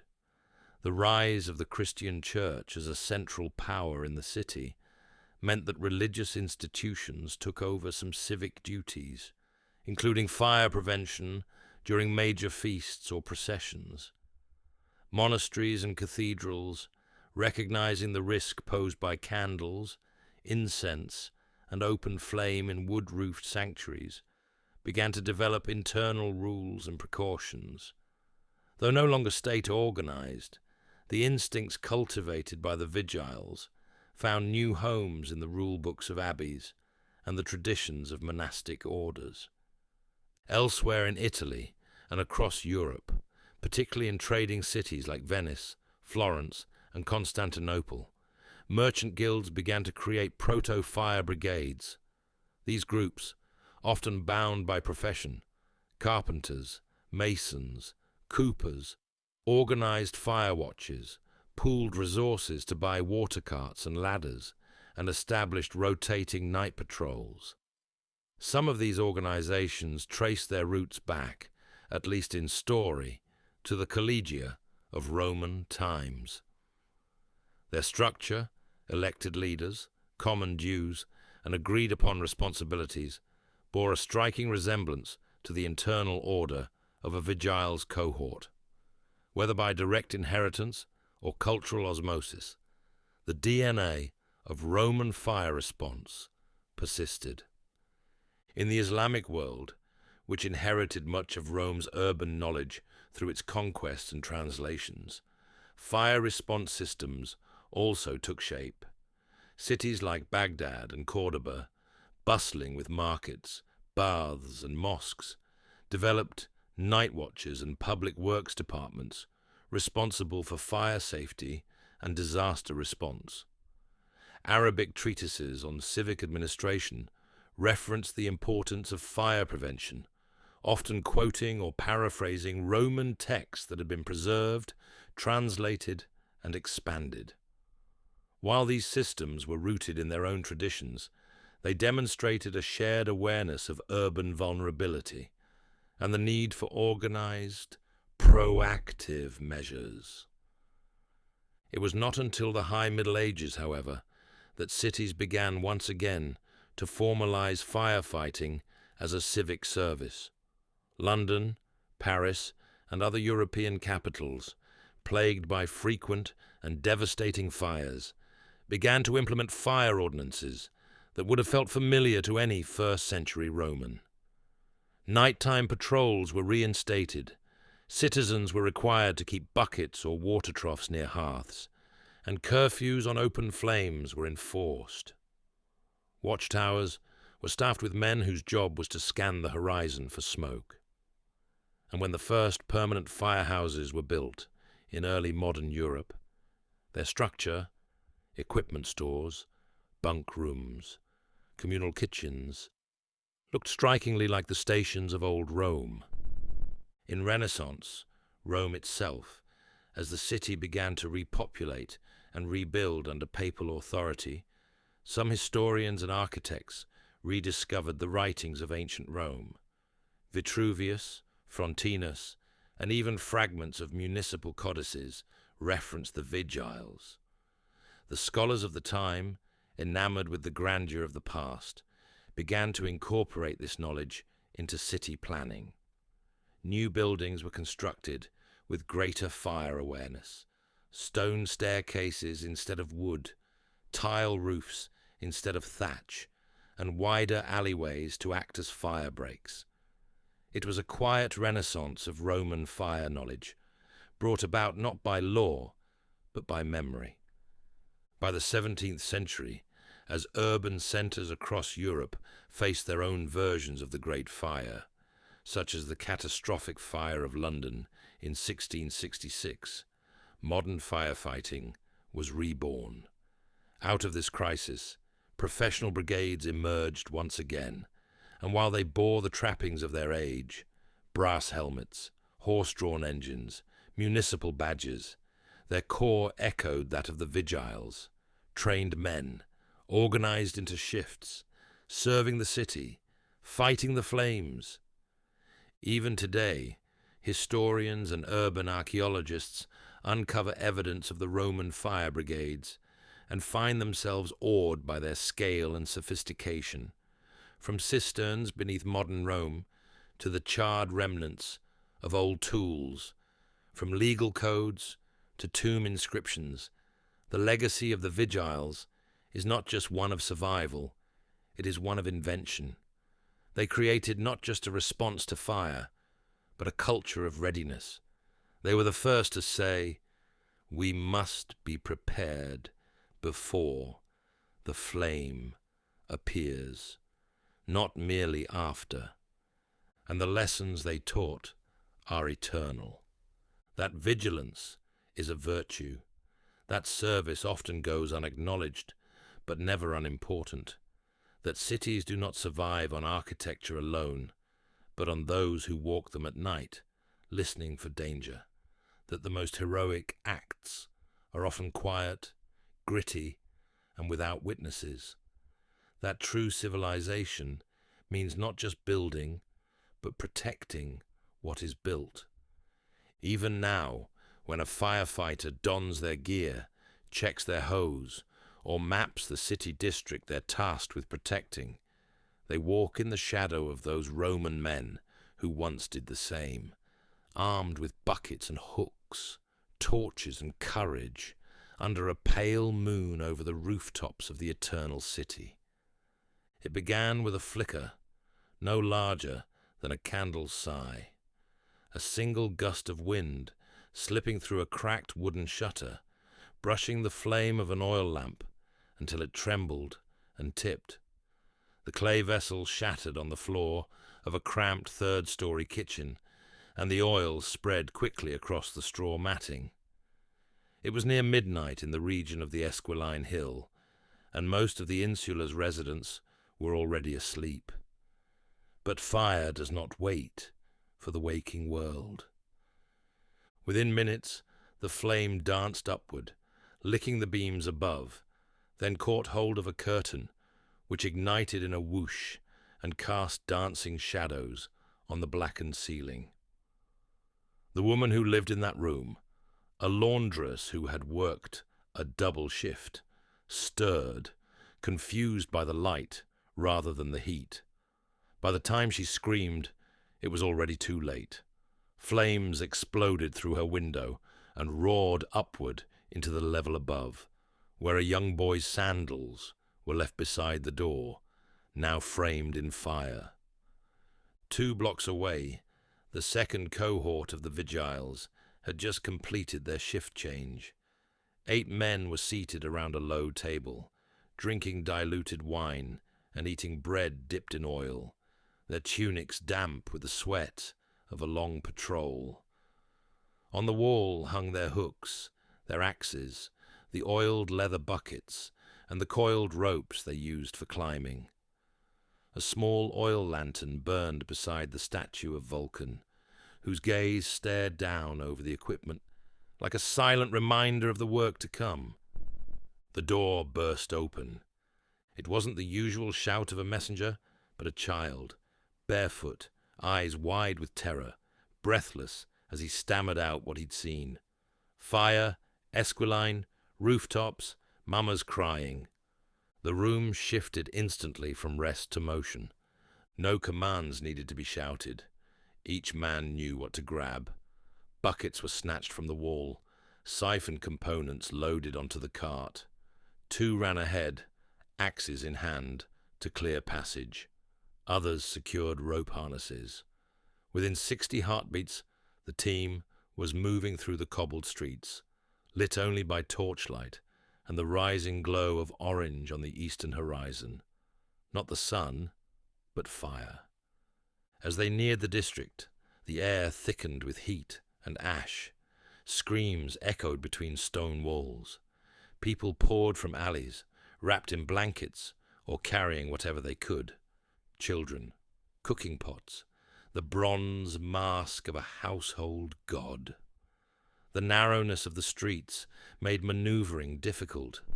The cart bearing the siphon scraped against stone, nearly overturning as it skidded around a corner. When they reached the insula, it was already a collapsing beacon. Flames had gutted the top floors. Burning timbers rained down in sparks and smoke. The building leaned ominously to one side, groaning under the strain of its own disintegration. From one window, a man shouted for help. His arm wrapped around a limp bundle. A child? A brother? There was no time to ask. The centurion barked orders. Waterline, start from the south cistern. You three, ladders now. Axes bit into the structure, splintering weakened beams to make a safe opening. The siphon, now assembled, began to spit and chug, its nozzle manned by two stout men, who aimed the water into the fiercest part of the flame. Another team ran buckets back and forth in a human chain, their arms slick with sweat, lungs burning from exertion and smoke. Then the wall gave out. With a roar, the southern corner of the insula collapsed outward, flinging embers and debris across the street. A Vigile was caught in the fallout, pinned beneath a beam, his shout muffled by dust. Without hesitation, two of his comrades dropped their buckets and rushed to him. It took all their strength to lift the beam. He was bloodied, coughing, but alive. One man stayed to bind his leg, the other returned to the fire line. Above, two more had scaled the building's side by rope, using wall pegs and shallow grooves in the stone. The man in the window was still shouting. His child was unconscious. One Vigile climbed out and secured the man with a rope loop. "Hold tight," he said. Then, gripping the child, he descended, his hands blistering on the rope as the wall behind him began to shudder. A loud crack. The roof gave way. A geyser of flame erupted skyward as the building's interior collapsed into its own heart, sending a cloud of sparks toward the nearby rooftops. For a moment, silence fell. Even the crowd was still. But then, the second rooftop caught fire. "Evacuate the block," the centurion roared. "Form a break line." Now it was no longer about saving a building. It was about containing the fire. The Vigiles split into two teams. One continued to douse the embers of the collapsing insula. The other rushed toward the neighboring structure, ripping down hanging cloths, smashing balconies, soaking the walls with water and sand to prevent ignition. They broke into the lower levels and hauled families into the street. An elderly man refused to leave until he'd retrieved a small box of relics, his son's sandals, a letter from his wife, a lock of his mother's hair. A vigil carried him out bodily, sheltering both man and box beneath his cloak as embers rained down like stars. Hours passed. The fire raged, diminished, then finally died. The sun, rising above the 7 hills, illuminated a street blackened and broken. Smoke coiled lazily above the ruins. Families huddled together, covered in soot. Cries of grief pierced the morning, yet there was also life.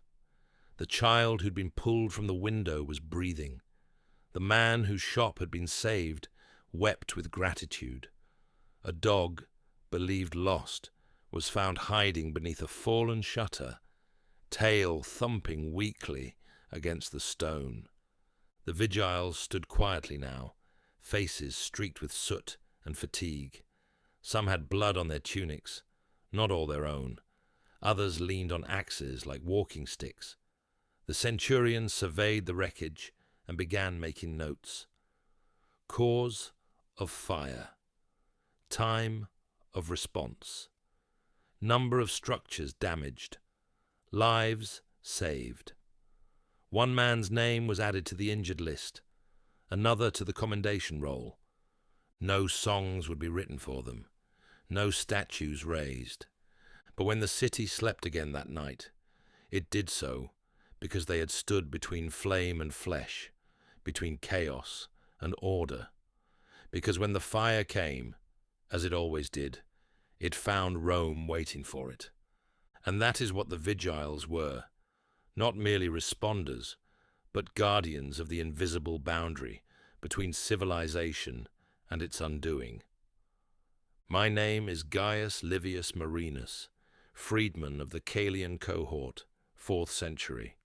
I served for 17 years as a Vigile in the streets of Rome, and I still dream of fire.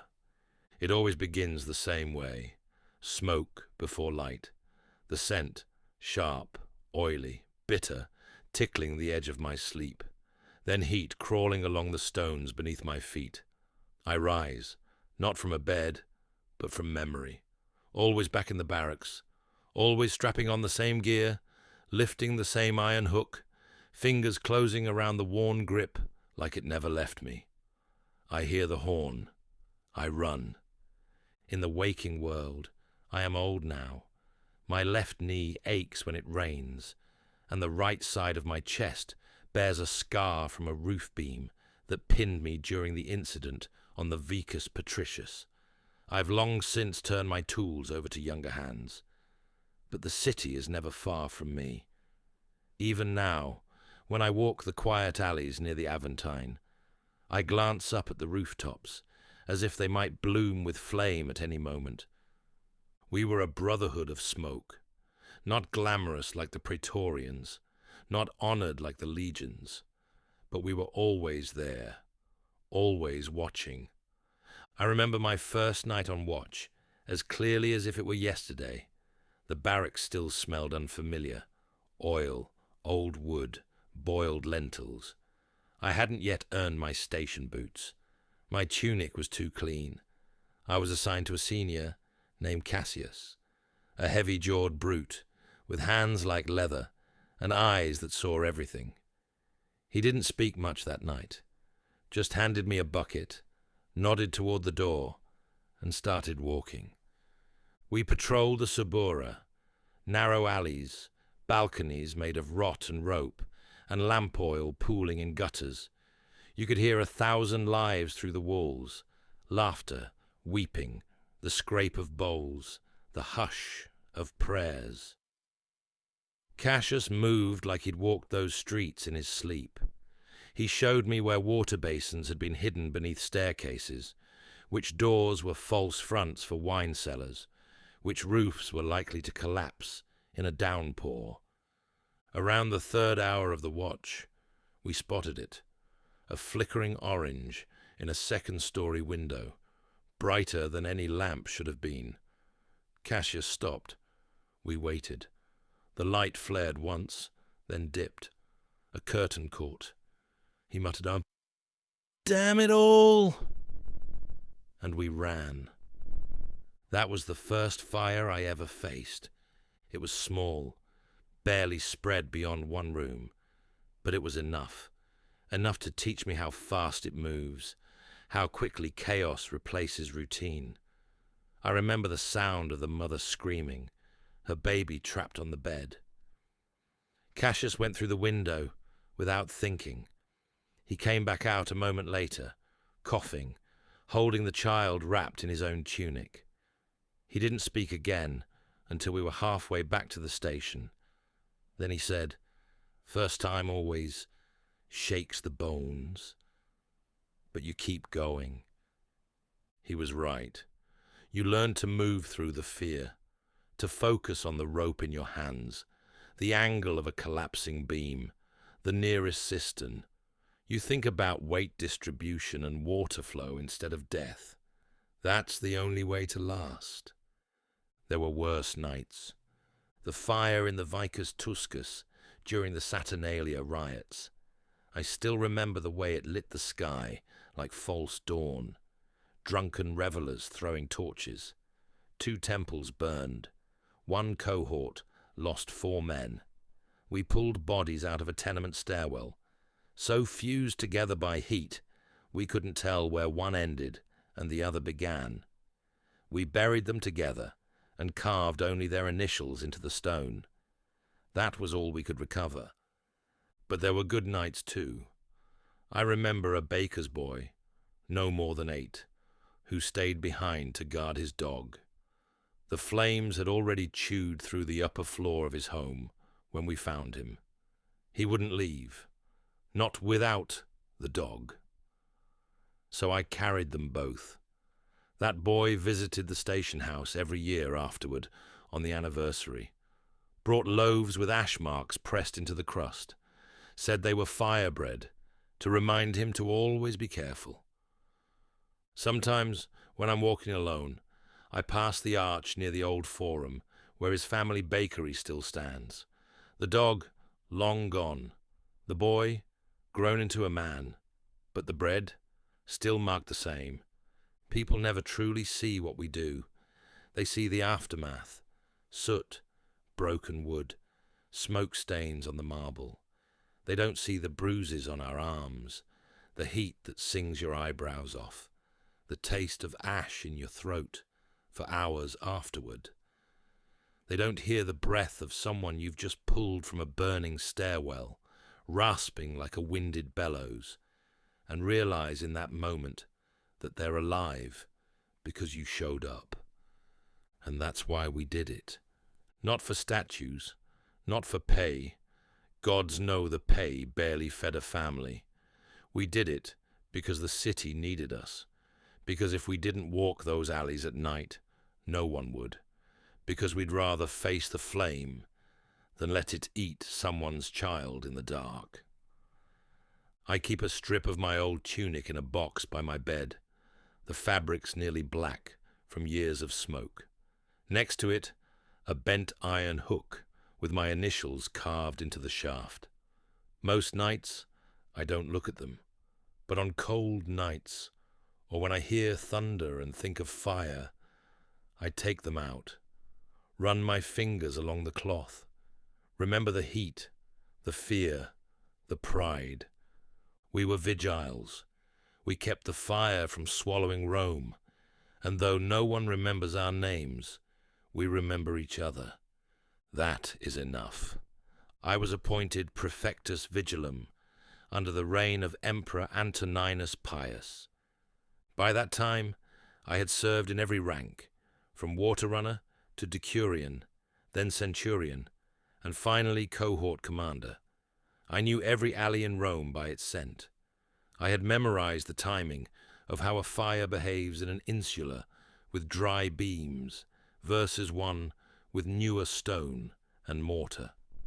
I had buried men who had served beside me, and I had written letters to mothers and wives informing them that their sons would not return, not from war, but from duty within their own city. The day the imperial writ came, I didn't celebrate. I remember sitting in my office at the station near the Porta Capena, staring at the seal, the wax still warm beneath my thumb. I thought, this is no reward. It is a burden. I was no longer just fighting fire. I was now responsible for everything.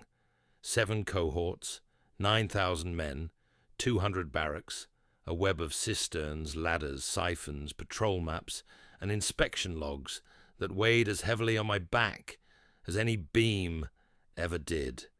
When a building caught flame in the middle of the night, I could feel it before the message arrived, because I knew which cohort was on duty, who their centurion was, how old their siphons were, and whether their last water delivery had been delayed.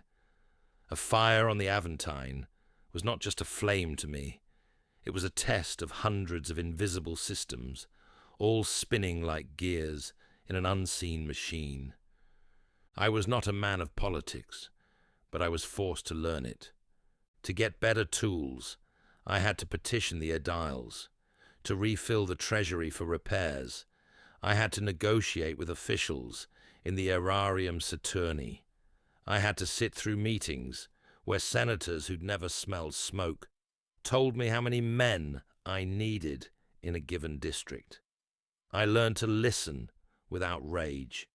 I learned to speak with flattery. And I learned when to threaten, quietly, with facts. If we don't reinforce the cisterns near the Circus Maximus before summer, I will not be held responsible for what happens when it burns. Because I had seen what happened when it burned. There was a night, 6 years before I became prefectus, when fire took the southern wall of the circus. Flames licked up the wooden seats faster than men could run. Horses in the stables panicked and kicked down their doors, trampling handlers. The screams of the crowd and the roar of the fire blurred into one sound. The Vigiles on duty did their best, but the water supply failed, the siphon cart overturned, and the bucket line collapsed under the weight of panic. The fire burned for nearly 7 hours. In the morning, I walked the length of the charred stands. Beneath the ash, bones, a child's sandal, a woman's comb, a man with his arms still wrapped around 2 others. I do not forget these things. I carry them into every decision I make. Some nights, I stood on the roof of our central command post near the Forum, watching the torch lines of patrols threading their way through the dark streets. I could see Rome breathing, soft light from taverns, the red glow of braziers, the silent flicker from a temple lamp. And I knew that all of it, could be gone by dawn if just one flame found the right thread. That's what made us different from soldiers. A soldier fights the visible enemy. We fought what could not be seen, not just fire, but carelessness, arrogance, delay. I instituted reforms. I demanded inspections become routine, not occasional. I created rotating routes, so no building was passed twice without eyes. I commissioned the construction of smaller cisterns, hidden in alleyways, to shorten our response time. And I set up a new record system. Every fire, no matter how small, logged with cause, origin, response time, and outcome. I turned us into archivists of the flame. Some mocked me, said I was trying to become a senator through fire records, said I was a glorified slave master, said no one cared about soot and embers. But when the next major fire broke out near the Campus Martius, and we responded in under 20 minutes, containing it before it could spread to the armory, they stopped mocking. And when the emperor sent a letter of praise, rare and formal, with golden ink on the margin, I did not read it aloud. I posted it in the barracks, next to the shrine of Vulcan. Let the men see. Let them know. It was their work that had earned it. But the hardest part was the aftermath. Not the flames, not even the bodies. It was what came later, the families, the people who came to us not with blame, but with eyes full of questions. Why this building? Why my child? Why couldn't you arrive sooner? And we, men of discipline and fire, had to answer with only the truth. We tried. We always try. My last night in service came quietly. There was no fire, no siren in the dark, just the usual reports, the stamping of wax, the quiet creak of ladders being checked.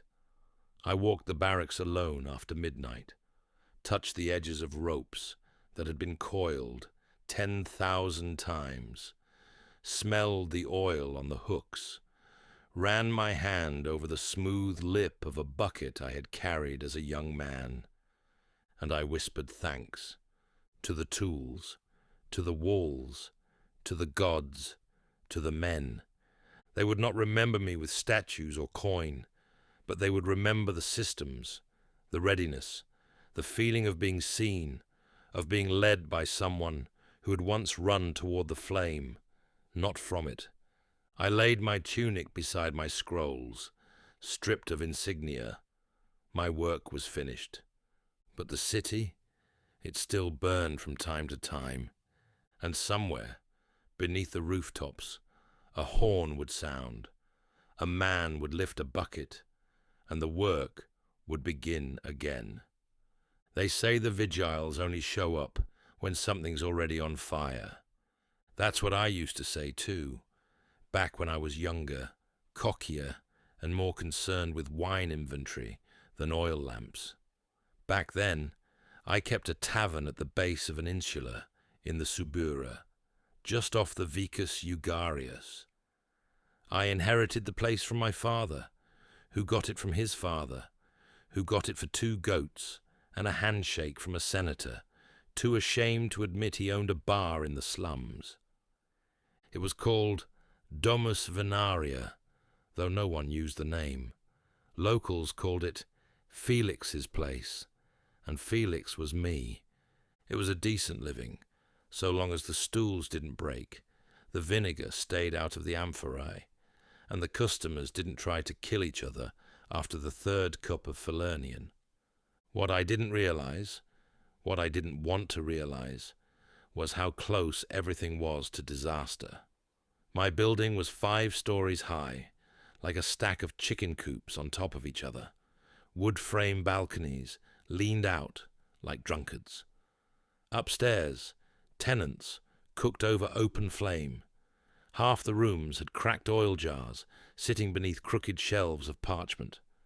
And underneath it all, my tavern glowed every evening with 20 lamps, 6 braziers, and 3 smoke-belching grills. The gods must have been patient with us, until the night they weren't. It was the 7th day before the Ides of October, chilly but dry. Business was slow, which meant the wine flowed faster. I was cleaning out the back room when I heard shouting. At first, I thought it was just a scuffle, but then I smelled it. Not wine, not sweat, fire. By the time I got to the street, the 2nd floor was already in flames. Some fool had knocked over a stove in the middle of the night. The fire shot straight up through the stairwell, which acted like a chimney. I remember standing there, barefoot on the cobblestones, watching my own building burn, watching the faces of my customers, some of them drunk, some of them trying to help, most just standing with their mouths open. And in that moment, I was sure the whole block would go. But then they came. I still remember the sound before I saw them, the distant horn, the thudding of boots, the rattle of chains. A dozen men, dressed in dark tunics, appeared like ghosts from the alley. 2 of them carried a siphon pump mounted on a 2-wheeled cart. Others had buckets, axes, long iron hooks. They didn't pause. They didn't ask. They moved like dancers in a drill they'd done 100 times. One of them shouted, "Line from the fountain," and half the team peeled off to form a bucket chain. Another climbed the wall using a rope, vanishing into the smoke. I couldn't even process what I was seeing. It all happened so fast. One of them, a centurion, I think, looked at me and said, "Is there oil inside?" I nodded. He spat and yelled to his men, "Cut the barrels open, dump them in the alley." Within seconds, 4 large jars of olive oil, which could have turned the entire insula into a funeral pyre, were dragged out and shattered on the stones, their contents flooding harmlessly down the slope. That night, they didn't save the whole building. The top floor collapsed. 3 families lost everything, but the rest saved. My tavern, still there. The roof scorched, but standing. I rebuilt, reopened. And every year since, on the anniversary of that fire, I've left a jug of wine on the steps of the station down the road. No name, no note, just wine. For them. You hear a lot of stories about the Vigiles. Some people call them lazy. Others say they take bribes. Maybe some do.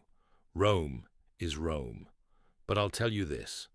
When your house is burning, and your daughter's still inside, and you're standing in the street like a child lost in the woods, it isn't the senators or the priests who come running. It's them. They don't wear medals. They don't ride in chariots, but they carry the city on their backs, every alley, every hearth, every night. I keep my tavern safer now. I hang buckets at every corner. I replace the braziers with safer stones. I yell at my customers if they light a pipe too close to the shelves.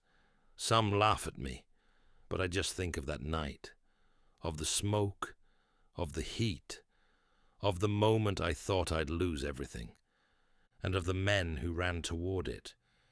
They say the gods protect mothers, but I think the Vigiles do too. I've lived in the same insula since I was 14, on the 3rd floor, just high enough to catch a breeze in summer, but not so high that you fear the ladder won't reach. My husband, Aulus, is a lamp maker. We have 2 children, and more wax stains in our clothes than coin in our purse. Every morning, I sweep the step outside our door and throw a little water across it, just as my mother did. And every night before I blow out the last lamp, I walk the rooms and touch the walls, pressing my hand to the brick, making sure it's cool. It's a habit, a superstition maybe, but it makes me feel like I'm guarding something. You see, we live in a building that talks. It creaks when the wind comes from the north. It groans when someone on the 5th floor stomps too hard. In the winter, you can hear the rafters complaining when the rain soaks them. And when the fire is coming, when it's real, you can feel it before the light ever reaches your eyes. The walls go quiet, holding their breath. We had a fire in our insula 4 years ago. It started in a wool merchant storeroom on the ground floor. He had stacked his bolts of fabric too close to his stove, trying to stay warm on a cold Saturnalia night. The first thing I noticed was the smell. Not the sharp, oily burn of a cooking mishap, but that dry, fast smell, like a torch held too long in one place. Then came the shouting, then the heat. I remember grabbing both children, one under each arm, and pushing through the door into the corridor. People were already in a panic, banging on doors, dragging bundles, shouting names. I dropped the children at the edge of the stairwell and ran back for my husband, who had been working late in the back room. The smoke was already thick, and I thought, this is it. I've seen buildings go down in less time than it takes to boil water. But the Vigiles were already there. I don't know how. Maybe they were patrolling nearby. Maybe the gods whispered. But I remember the clang of their gear, the thud of boots on the steps, the slice of an axe through wood. They came fast. They came loud. And they did not hesitate. One of them, he couldn't have been older than 20, pulled me by the arm and yelled, "Where are the children?" I pointed. He was gone before I could say anything else. By the time I reached the street, they were already there, soot-faced and crying, being handed water by another Vigile with hands like stone pots. I knelt on the stones and held them both, shaking harder than they were. We didn't lose the building that night. Just 2 rooms, some fabric, and a few chickens that had been caged too close to the merchant's heat bricks. But the fear stayed. Even now, 4 years later, I cannot sleep if I smell burning oil. The Vigiles came back the next day, not with horns or axes, but with scrolls and questions. They inspected the staircases, the stovepipes, the wall joints. They talked to every family, asking how many lamps they used, where they stored their cooking fuel, whether they had buckets filled at night. I remember feeling embarrassed, like a child being scolded. But they weren't cruel. They were careful. Since that night, I've taught my children the signs of fire, how to touch a door to feel for heat, how to stay low and follow the wall, how to get out without running blindly. I make them practice with blindfolds. Some mothers teach songs. I teach survival. One of the Vigiles who saved us, his name was Marius, I think, came by weeks later, just to check in. He brought a little clay figurine of Vulcan for my son, said, "Every fire needs a guardian. My son keeps it on the windowsill. He wipes the dust off it every week." Sometimes, when the lamps are low and the city is quiet, I lie awake and listen, not for fire, but for footsteps, for the rustle of a leather tunic, the rattle of tools, the scrape of a boot heel passing beneath our window, that soft, steady rhythm of the night patrol. It's the sound that tells me we're still safe, and that somewhere out there, a young man is walking our street in the dark, not because he knows our names, but because he knows what might happen if he doesn't. That is Rome. That is the city's beating heart. Not just the forum, not just the temples or senators, but the ones who carry buckets in the night. They called my father Scaver, the Ironback. The men in his cohort joked that his spine must be made of bronze, and that no fire dared climb higher than his shoulder. I didn't understand all of it when I was younger, but I knew enough to be proud. He served in the 3rd cohort, stationed just west of the Aventine. I remember his smell more than his face in those early years.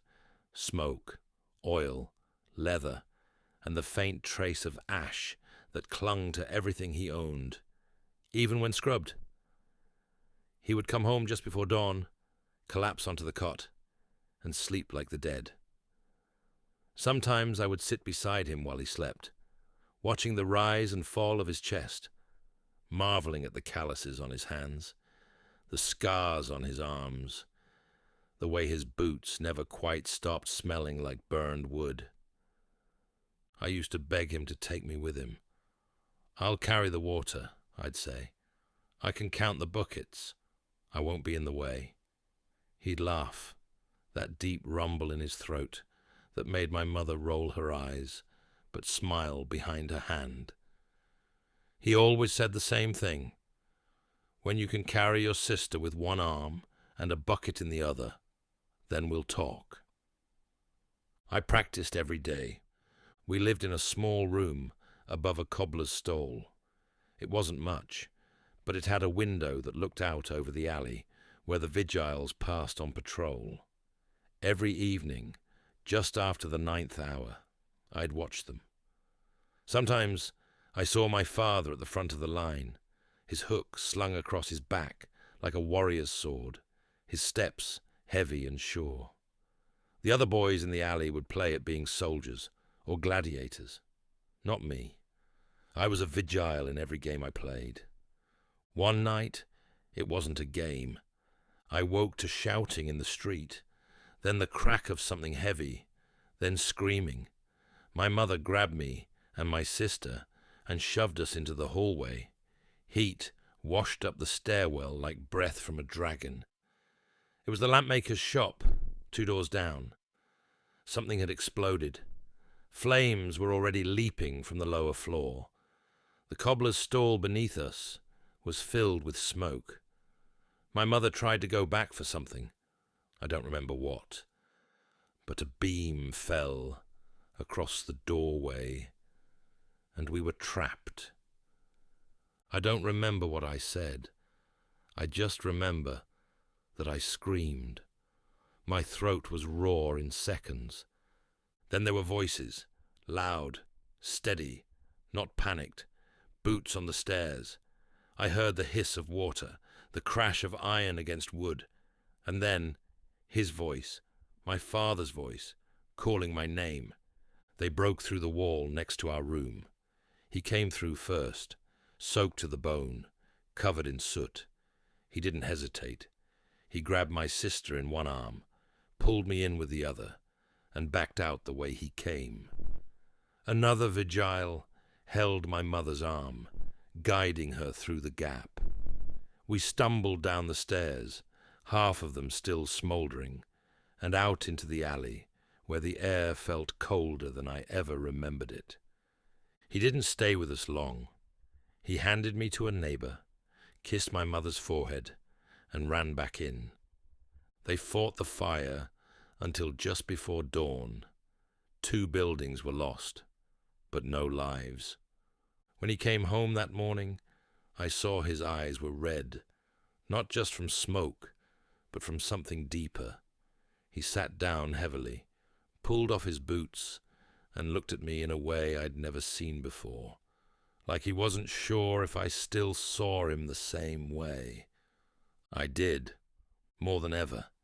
I stopped asking to go with him after that, not because I didn't want to, but because I finally understood what it meant, what it cost. The weight they carried wasn't just water buckets and iron hooks. It was the weight of knowing that every knock on a door might be too late, that some nights, no matter how fast you ran, the fire ran faster. He never told stories of what he saw. He'd sit in silence, hands wrapped around a cup of wine, staring into the flame of our small lamp, like it was a memory made real. But every once in a while, when he'd had enough to drink and the house was quiet, he'd lean over to me and whisper, "Fire has no mercy, so we carry enough for both of us." Years later, when I was grown, I stood in his place. The tunic didn't fit right at first. The boots were stiff. The hook heavier than I remembered it being. But when I walked that first night patrol, I understood what he had meant. The weight of the city pressing in around me. The silence that followed a shout of "Fire!" The knowledge that someone, somewhere, was counting on us to arrive. I carry his hook now. I keep the same number of tools in my belt.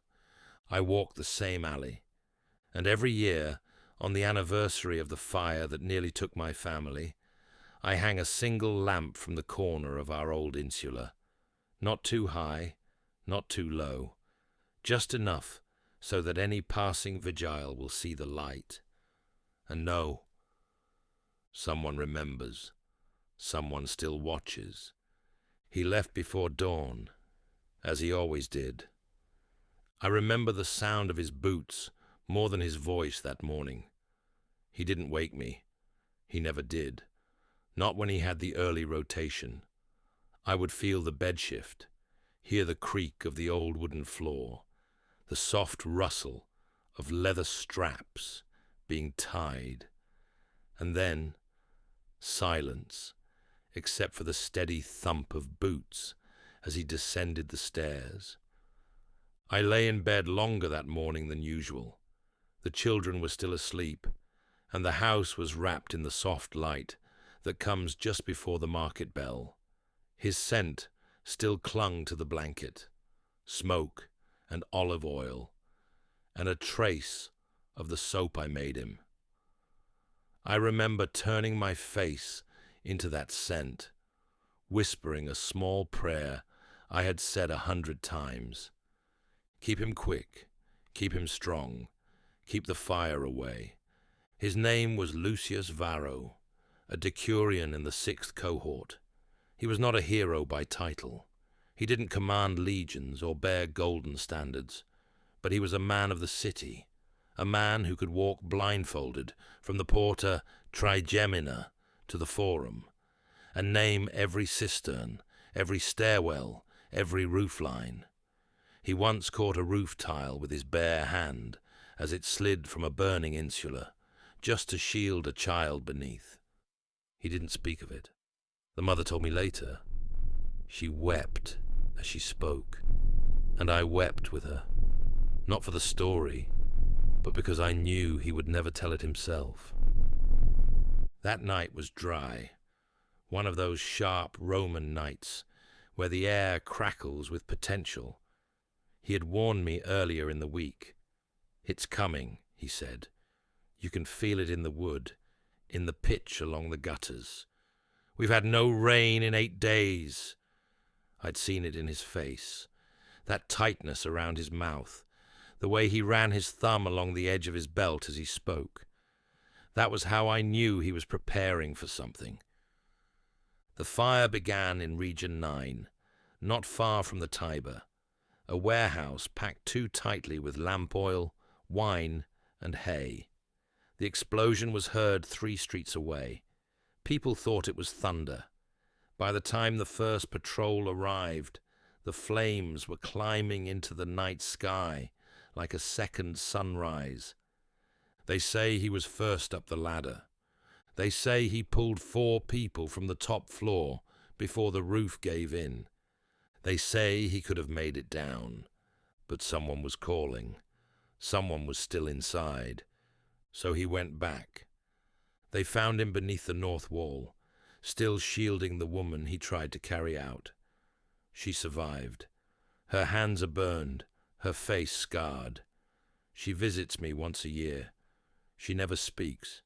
She just stands beside the small shrine I keep for him in the courtyard, lays down a sprig of laurel, and leaves. The children still ask about him. Our daughter Tertia keeps a piece of his old belt beneath her pillow.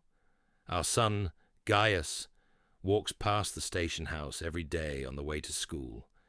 He says the men there nod to him, offer him a fig or a nod of respect. One of them, an older man named Servius, taught him how to tie a proper knot with rope. He practices in the yard, says he'll be a Vigile one day, just like his father. I don't tell him how afraid that makes me. I don't tell him how many nights I still wake, reaching for a man who isn't there.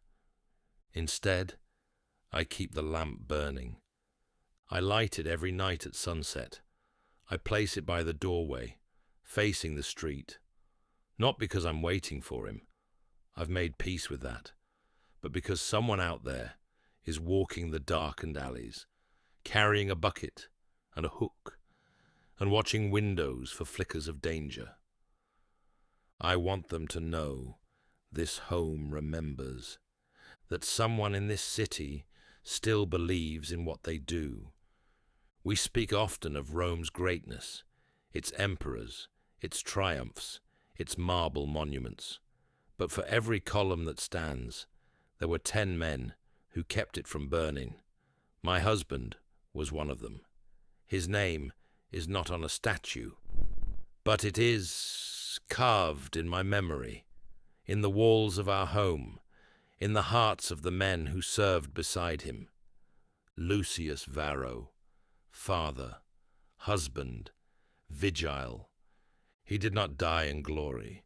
He died in duty. And that, in this city, is the greatest honor of all. They called me Syros, though I was born nowhere near Syria. I was sold with that name, and it followed me like a fly I couldn't swat. My mother was from somewhere east of Antioch. My father? No one ever claimed him. I remember the smell of spices before the ship, the bite of rope on my wrists, the stale bread in the hold. I remember learning Latin by listening, not because I wanted to, but because survival depended on understanding orders before they were shouted. When I was freed, I didn't know what to do with myself. I had a back stronger than most, lungs like bellows, and nothing in my hands except the calluses to prove I could work. I tried the docks, then the bakeries. Once, I carried jugs of wine for a man who couldn't pronounce my name and never paid me on time. None of it stuck. Then, a cohort officer found me during a market fire. I jumped in to help, not because I was noble, but because my feet moved before my mind could catch them. A child had been crying in the smoke, and I went in. I didn't know the tricks, how to breathe low, how to follow the wall, how to avoid a falling shutter. But I came out with the child in my arms, coughing so hard I saw stars. The officer was watching, a man with grey streaks in his beard and soot across his brow. "You want work?" he asked, offering a crust of bread. "Come tomorrow, 4th station house. Bring your legs." That's how I became a Vigile. At first, I didn't understand the honor. To me, it was a job, a bed, a ration, a tunic that smelled of oil and sweat, and no master breathing down my neck. I slept in a room with 7 other men, half of them snorers, all of them louder than a smithy. I didn't speak much. I listened. I learned. They taught me the names of the tools: uncus, the hook; siphon, the pump; situla, the bucket. They showed me how to climb a rope in full gear, how to pass a pail hand to hand without spilling, how to brace against a collapsing door frame. They drilled us until our legs ached and our arms shook. We did it again the next day. I hated it until I didn't. There was a night, maybe 6 months into my service, when we were called to a warehouse blaze near the Forum Boreum. A wine merchant's storage shed had gone up. Barrels exploded, sending flaming splinters into the air like arrows. We ran in as everyone else ran out. I was third in line on the bucket chain. My job was simple: pass, grab, turn, pass. My hands bled, my shoulders burned. Then I heard the scream. A boy, no older than 7, had been trapped behind a fallen beam. The others were too deep in to hear it, but I was near the alley. Without waiting, I ran, found the child curled beneath a pile of wet sacks. His face was black with soot, his eyes wild with terror. He looked at me, not with hope, but with the acceptance of someone who thought this was the end. I picked him up, carried him out. I didn't say anything, just kept walking until the smoke gave way to stars. The next morning, I found a crust of bread and a folded note in my cot. It wasn't signed. It said only, "Vigiles run toward flame. You are one now." That was the moment it changed. That was the moment I stopped thinking like an outsider. I stopped counting the days until I could leave, and started counting the buckets, the breaths between orders, the seconds it took to get from cistern to firefront. I began eating with the others, telling jokes, even teaching them words in my old tongue. They called me Syros still, but now they said it with warmth. Rome is a city of walls, stone walls, class walls, blood walls. But the Vigiles, we step through them all. It doesn't matter where you're from. When the flames rise, no one asks what name you were sold under. They ask only one thing: do you have the bucket? I still don't have citizenship. Maybe I never will. But I wear the badge of my cohort on my belt, and that is worth more than paper or seal. It means I've stood with men who trusted me with their lives. It means I've saved people who'll never know my name. And when I lie down at night, sore and soot-covered, I feel something I never had before. Not safety, not pride, belonging. They don't ring the night bell anymore. Used to be, just before the second watch, we'd hear the clang from the Kalian station tower, a signal that the patrol had begun. The sound would roll across the rooftops like a shepherd's staff over a restless flock. A reminder, we are here. You may sleep. But now, silence. I'm old now, bones like cracked amphorae, hands too stiff to lift a hook. But I remember. My name is Marcus Fabius Cordo, once centurion of the 5th cohort. I wore the badge for nearly 30 years. They say that's longer than most emperors reigned, and that's probably true. I outlived Domitian, Hadrian, and Antoninus. I outlived 2 wives, 6 barracks commanders, and the marble fountain we used to draw from on the Via Salina. Now, I outlive the city. Rome isn't what she was. You can feel it in the stones. Roads untended, markets thinner, senators more interested in their villas than their votes, the treasuries dry, the grain ships arrive late, and the fire brigades, the proud Vigiles, they are shadows of what we once were. I walk past my old station house sometimes. The gate is cracked, the tools are rusted, the cistern out back is filled with stagnant water and rat bones. A century ago, that place was humming like a hive. Rope drills at dawn, oil checks at noon, horn signals at dusk. Now it's quiet, abandoned. I saw a goat eating scroll parchment off the old duty board last week. I didn't stop it.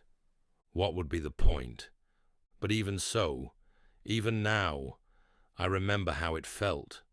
The weight of the hook across my back, the burn of smoke in my lungs, the look on a child's face when you carried them down a ladder, wrapped in your own cloak. That was something no coin could buy, no monument could replace. They called us smoke eaters. They called us night runners. They said we had more courage than sense, running into buildings everyone else fled from. Maybe they were right, but Rome needed us, more than she ever said aloud. You learn a lot in the fire. You learn which walls hold. You learn which ropes snap. You learn that bravery isn't the shout. It's the quiet act of walking forward when everything inside you says turn back. Some nights, I sit by my little hearth and close my eyes. I can still hear the city breathing, like it did in its youth. The murmurs of taverns, the distant chants of the vestals, the steady clop of horses pulling the water cart uphill. And always, beneath it all, the steps of my men, boots on stone, measured and firm. I remember them all. Sextus, who once dove through a burning window to rescue a child and came out laughing. Tullus, who climbed 5 stories during the Palatine warehouse fire with a bad knee and a broken rib. Lentulus, who died holding up a collapsed beam, just long enough for 3 others to crawl free. Their names are not carved in arches, but they are written on the city, in the buildings that still stand, in the homes that never burned, in the generations that lived because we did our duty. There is a rumor that the Emperor's court is considering dissolving what remains of the Vigiles, reassigning them to military posts, or folding them into the crumbling city guard. It hurts, yes, but not for myself. I've done my time. My hands are ash and rope and memory now. It hurts because I know what will come next. Not immediately. The gods are not so swift, but slowly, quietly. Fires will burn longer. Response will be slower. Someone will knock at the wrong hour and find no one waiting. A child will wake to smoke and find no rope at the window. and they will ask, "Where are the men who kept the fire away?" And no one will answer. But I will still light my lamp every night, not out of habit, but defiance, because even when Rome forgets, I remember. We were the Vigiles. We walked the city when it slept. We carried its fear so others could dream. And if the city burns again, perhaps, just perhaps, some soul will remember how we once fought it back with nothing more than buckets, hooks, and heart. And maybe, just maybe, they'll rise too. To understand how the Vigiles perform their duties so effectively, even under pressure, one must look beyond the individuals and into the bones of the city itself. Firefighting in ancient Rome was not merely a matter of human courage. It was a vast, coordinated effort made possible by law, design, and an evolving understanding of urban risk. It began with building codes, the most fundamental layer of fire prevention. In the early Republic, such codes were minimal, often enforced only after disasters. Structures were built haphazardly, primarily of wood and straw, with densely stacked living quarters, connected by fragile balconies and rope ladders. But with every fire, particularly the great urban blazes that shook confidence in the empire's control, the city revised its approach. By the time of Augustus, and especially after the catastrophic fire of 24 BCE, the state began enforcing comprehensive regulations on construction. These included limits on the height of insulae, mandates for wider alleys between buildings, and restrictions on combustible materials in certain districts. Augustus famously limited building height to 70 Roman feet, a law later reduced further by Nero to 60, after the Great Fire of 64 CE demonstrated just how quickly a toppling wall could trigger a domino effect of ruin. The Lex Iulia Municipalis, a sweeping civic law from the early imperial period, contained multiple clauses that empowered local magistrates and inspectors, many of them working alongside the Vigiles, to penalize landlords who failed to comply with fire safety ordinances. This included failing to install water urns, storing flammable goods near public walkways, or blocking access to communal stairwells. Penalties ranged from fines to confiscation of property, and repeated violations could lead to arrest or state seizure of buildings deemed hazardous. These measures gave the Vigiles not only the authority to act during fires, but the ability to inspect, prevent, and intervene long before a blaze ever sparked. Their access to legal enforcement was supplemented by a carefully planned logistical infrastructure. Rome, by the 2nd century CE, had developed a sophisticated network of public water points, castella, or water distribution towers, supplied by aqueducts like the Aqua Claudia and Aqua Marcia. The Vigiles relied on these points, but they also had exclusive access to hidden cisterns and underground reservoirs built in strategic locations, allowing for faster response during crises when fountains or aqueducts were damaged or inaccessible. These cisterns were logged meticulously in scrolls kept in each cohort's barracks. Maps were hand-drawn, updated regularly, and passed down to each new cohort commander. Over time, many stations developed their own internal aqueduct channels, allowing them to refill cisterns even during water shortages. Some siphon teams even used custom-made portable water carts, designed with dual compartments, one for water, one for sand. A critical innovation in dealing with oil-based fires or highly flammable materials. The tools of the Vigiles were refined over generations. Uncus, iron hook, used to pull down walls, beams, and rooftops to create fire breaks. Dolabra, combination pickaxe, for digging and smashing debris to access trapped civilians. Situli, leather buckets, coated with pitch or wax to prevent leakage, mass-produced and marked with the cohort number. Siphones, manual pumps. Some were mounted on two-wheeled carts for rapid deployment, often requiring 3 to 4 men to operate efficiently. Mantiki, fireproof cloaks, soaked in vinegar or salt water, used to smother smaller fires or shield rescuers. Each station maintained inventories of these items, and any losses had to be documented and reported to the Praefectus Vigilum at the end of each month. Strict accountability was essential. A missing siphon could delay response by precious minutes, and the chain of command ensured every item had a designated keeper. The barracks themselves, often built of brick with stone reinforcements, were marvels of utility. Each station housed between 160 and 300 men, depending on district density. They were arranged around a central courtyard with multiple levels: ground floor, tool storage, water barrels, kitchen, administrative room, upper floors, sleeping quarters, training chambers, religious altars, maps and scroll archives, rooftop terrace, observation post and training space, also used for drying wet gear and storing sand barrels.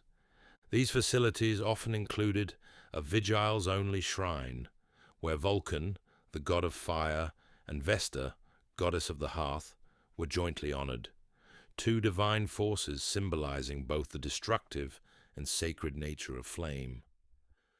Training was relentless. New recruits drilled for weeks before joining a patrol.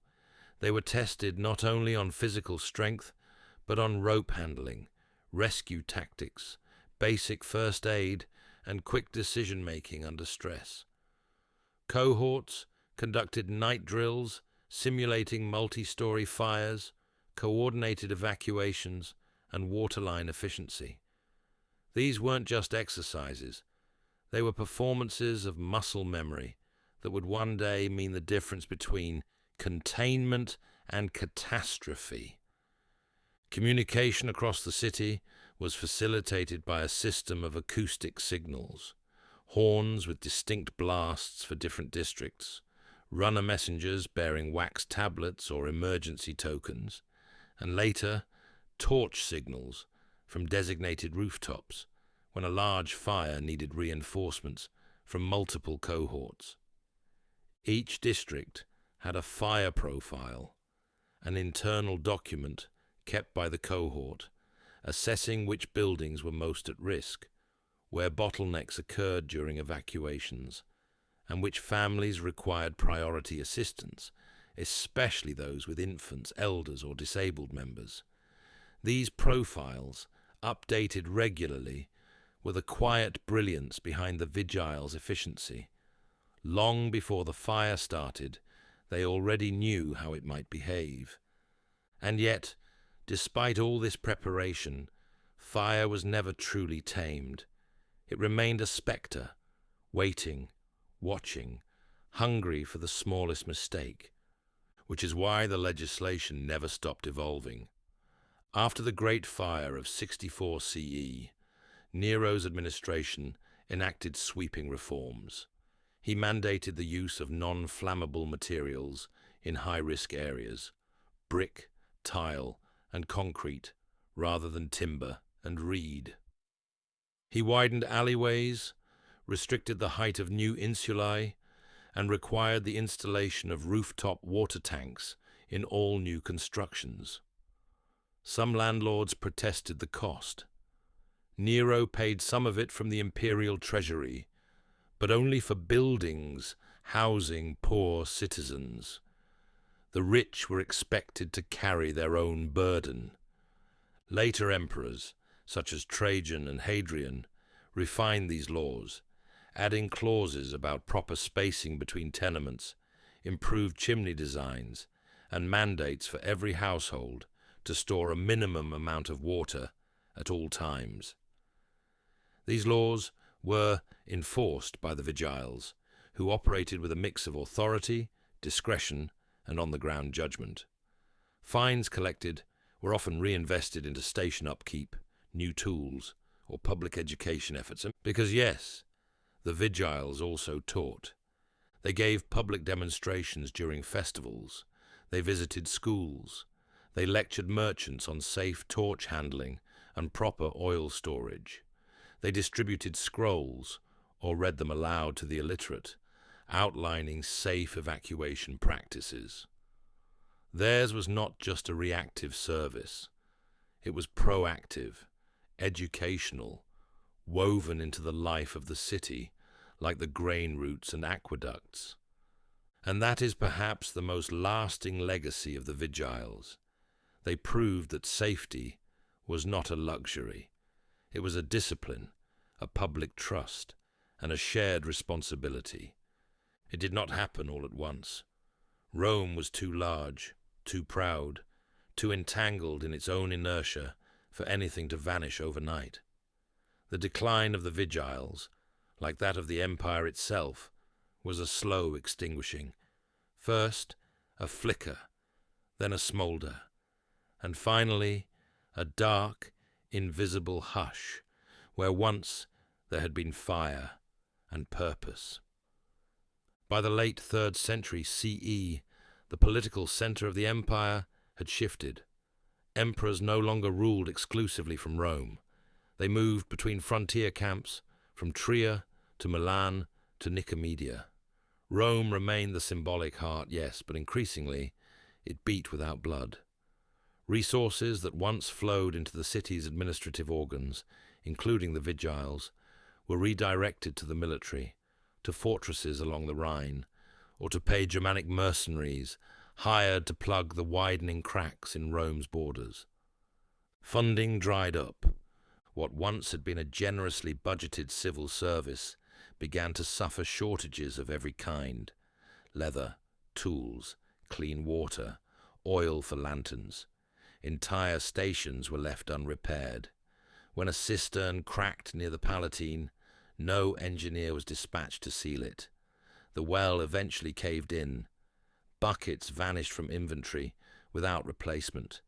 Ropes frayed, broke, were patched with clothesline and old harnesses. Even uniforms grew scarce. Young recruits were forced to wear stained, outdated tunics, stitched and restitched by civilian wives and widows. And still they served. But soon the cohorts began shrinking. Where once each of the 7 Vigiles cohorts had over 1,000 men, by the dawn of the 4th century, they were halved. In some districts, particularly on the city's edge, there were nights with no patrol at all. The people noticed. Fires that once would have been spotted by the 2nd story now consumed entire insulae before a runner could even reach the next watchpost. Crucially, record-keeping began to fail. The scrolls that had once been filled with water inventory, response times, fire causes, and structural reports were replaced by vague tallies, entries that once read, "Fire on the Vicus Tuscus, origin in 2nd floor brazier. Cause, overturned pot. Response time, 6 minutes. 1 casualty, 6 rescued." Began to read only, "Fire, contained, 5 lost." The Praefectus Vigilum, once a powerful administrator with direct access to the emperor, was now just another forgotten official buried under layers of bureaucracy. Often his position was left unfilled for months. When one was finally appointed, it was no longer a post of honor or competence, but a political favor, a reward for loyalty rather than merit. Without strong leadership, the system began to collapse inward. Corruption crept in. Bribes were paid to avoid inspections. Wealthy landlords hired private guards to protect their property, rather than trust the overstretched Vigiles. Station houses, once full of discipline and camaraderie, grew quiet and idle. Training drills ceased. The rope drills and bucket lines that had once echoed through courtyards now lay forgotten beneath dust. And all the while, the fires burned hotter. In 363 CE, a blaze in the region of the Porta Trigemina destroyed 12 buildings and a small temple. The response was sluggish. The nearest cohort had only 20 men on duty that night. The crowd rioted afterward, turning their anger on the remaining Vigiles. 2 were killed in the street. The rest fled. No one was arrested. The prefect issued a statement, but no action followed. There were no replacements. The barracks in that district were boarded shut within a year. The final blow came with invasion and fragmentation. When Alaric the Visigoth sacked Rome in 410 CE, the remaining structure of the Vigiles was already hollow. The station near the Caelian was ransacked. The cohort rosters, once neatly logged and wax-sealed, were burned alongside the granaries. The tools they had maintained for generations were looted, broken, or left to rust in alleys. No formal attempt was made to rebuild the core. Some surviving Vigiles joined the urban militia. Others left the city entirely. In the 5th century, Christian bishops took on many of the civic duties once performed by the state. Churches became the new centers of aid and charity. Monastic orders began issuing safety notices, training boys in basic firefighting as part of temple service. The gods of flame, Vulcan, Vesta, vanished from the hearths of the poor, replaced by crosses and relics. Fires were no longer battled by state-trained watchmen, but by frightened citizens with faith and pails of water drawn from failing wells. Rome continued to burn, not always in great conflagrations, but slowly, piece by piece. The fire that took the library of Augustus was blamed on lightning, but no bucket chain arrived. The old merchant quarter near the Forum Holatorium was consumed in a single night. Its narrow alleys sealed by collapsed stalls no one had cleared in years. Homes blackened by smoke remained that way. No repairs made, no inspections issued.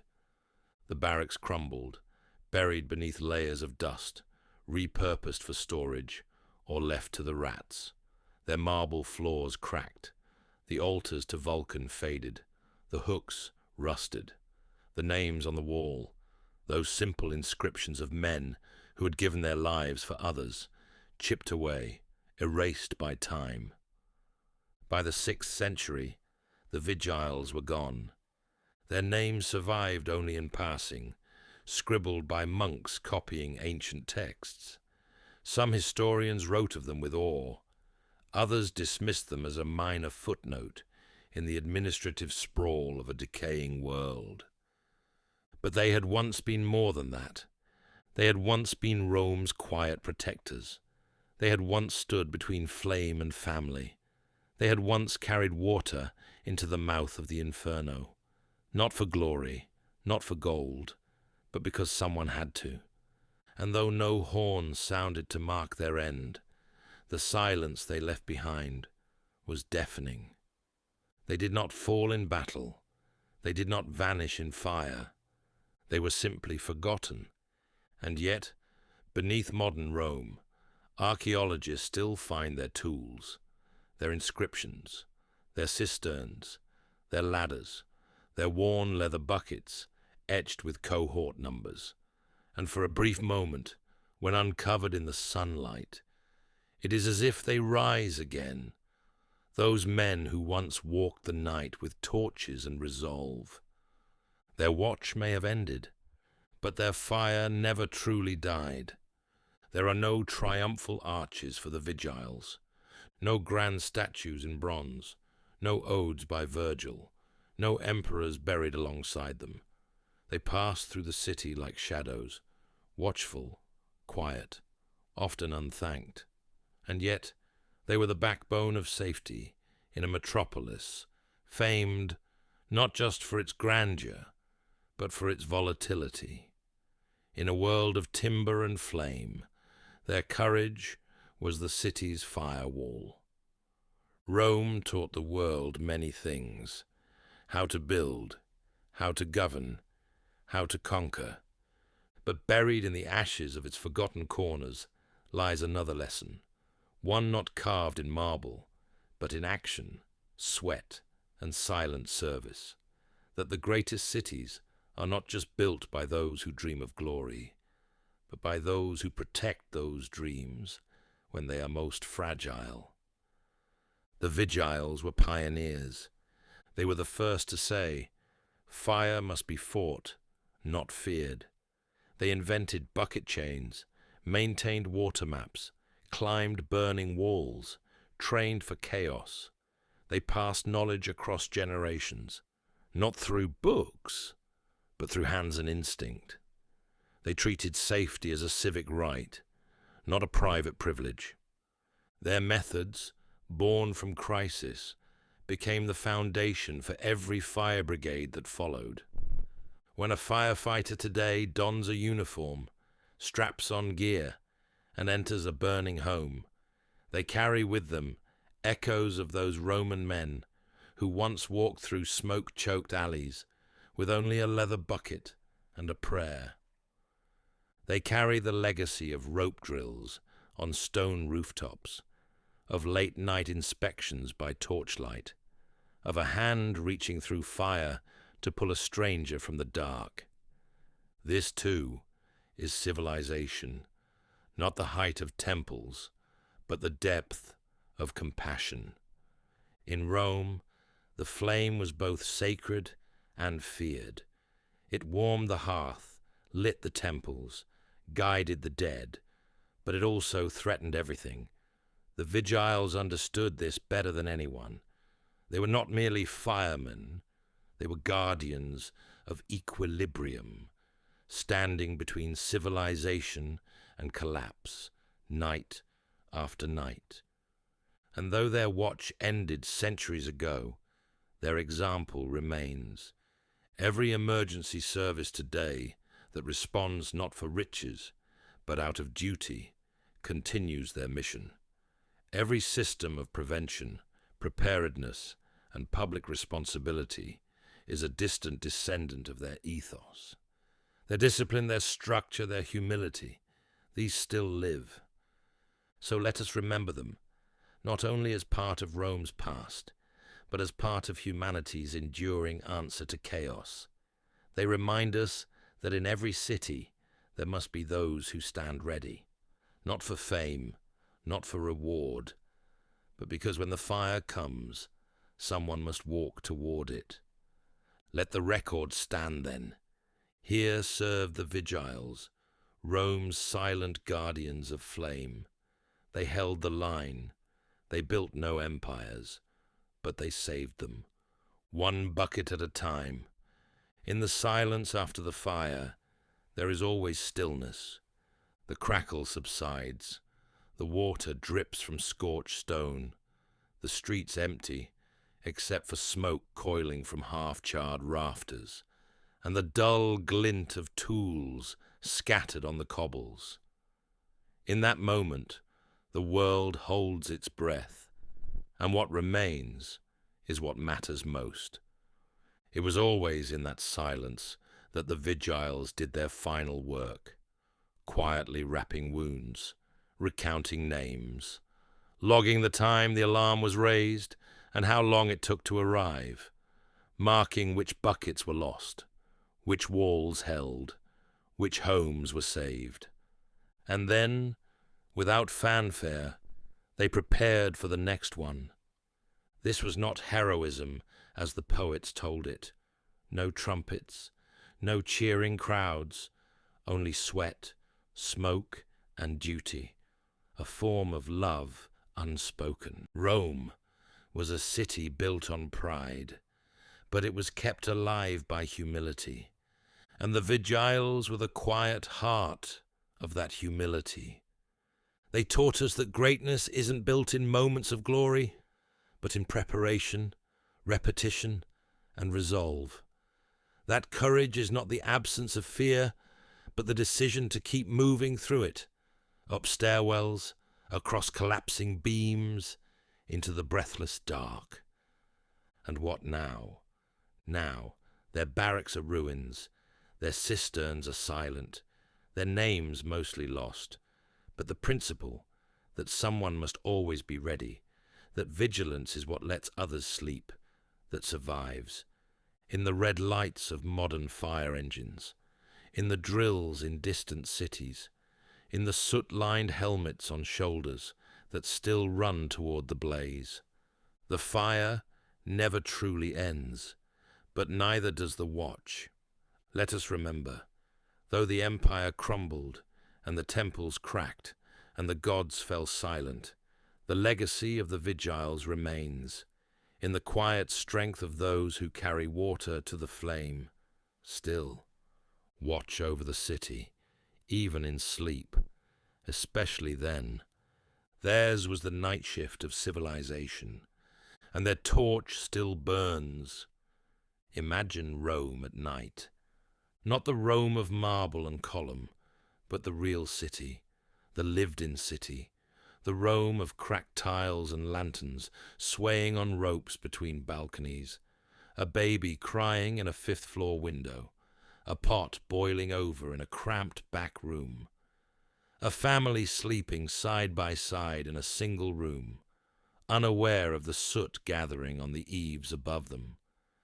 And out there, moving in silence, are the Vigiles. You might not see them, but they're there. One is tightening the harness on a tired mule hauling a water cart.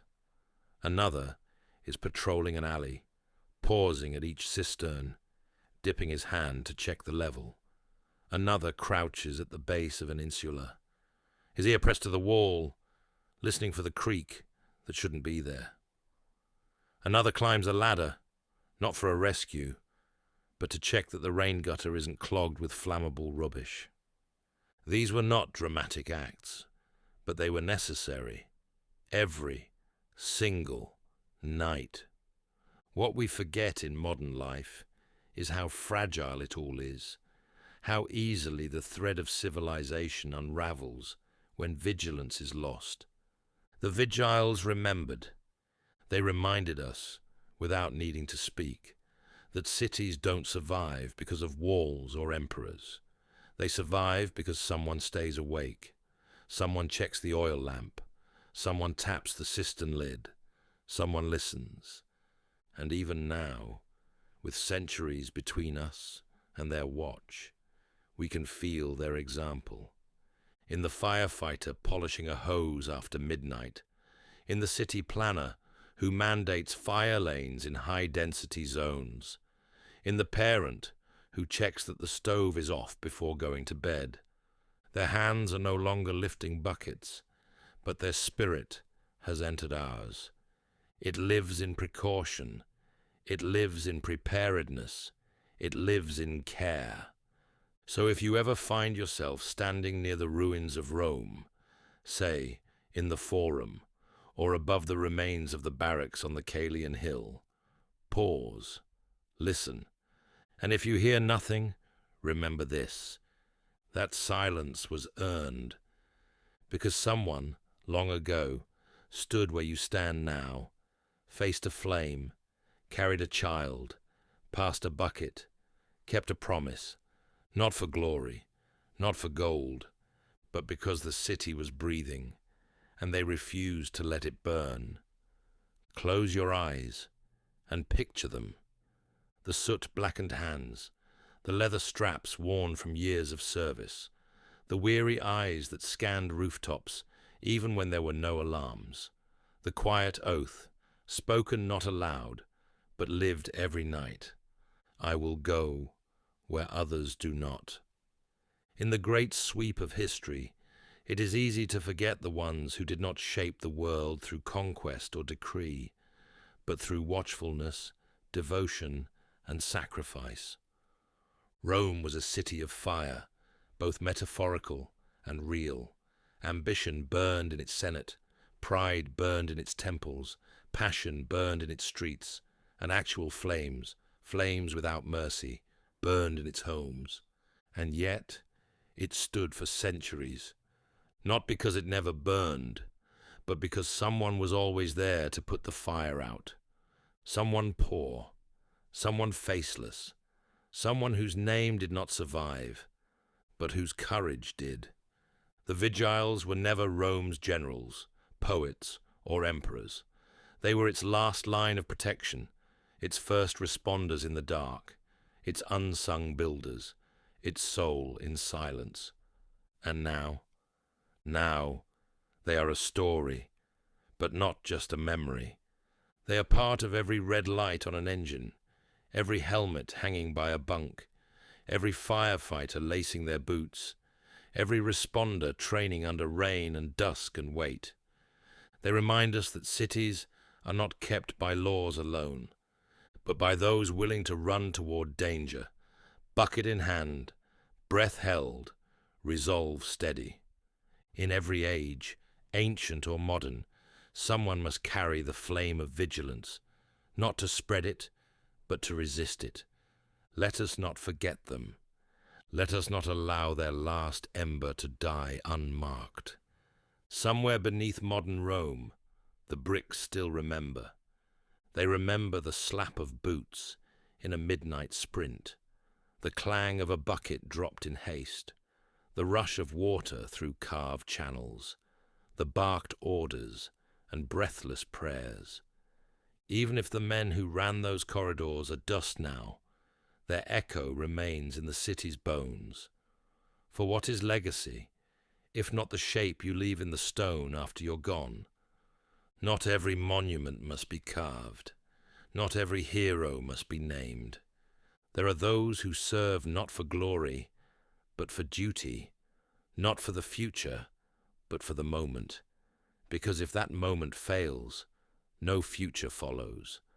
The Vigiles remind us of something ancient and essential, that the quiet defender is as mighty as the shouting conqueror, that civilization is not just built, but maintained, bucket by bucket, shift by shift, breath by breath.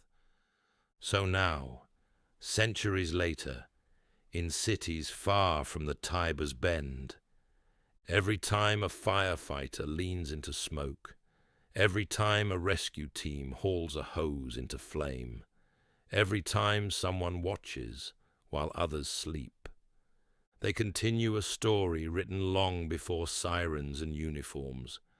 It began with a bucket, a hook, a watchful eye, and a city worth protecting. The world has changed. The fire has not, and so the watch must never end.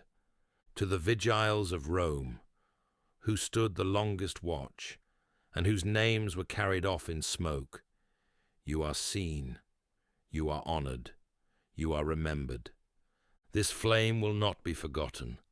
Some stories demand great endings. Others, like this, deserve a quiet vigil, because when everything is said and the flames have dimmed, what matters is not the applause or the spectacle. It is the torch passed silently into waiting hands. It is the moment a modern listener hears the name Vigiles and knows what it means.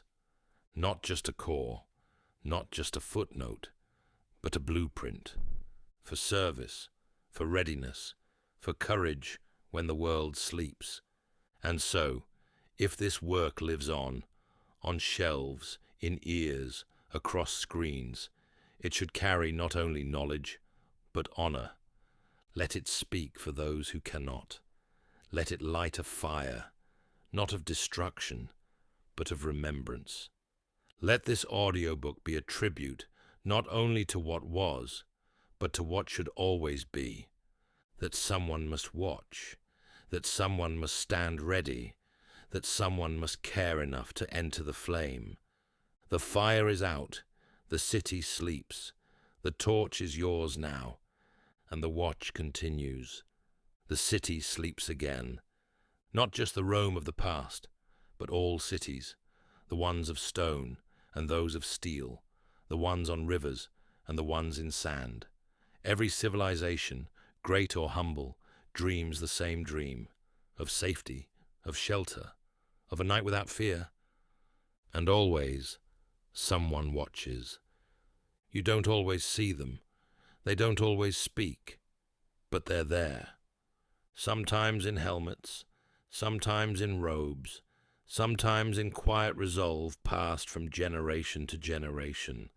The Vigiles were the beginning, but they are not the end.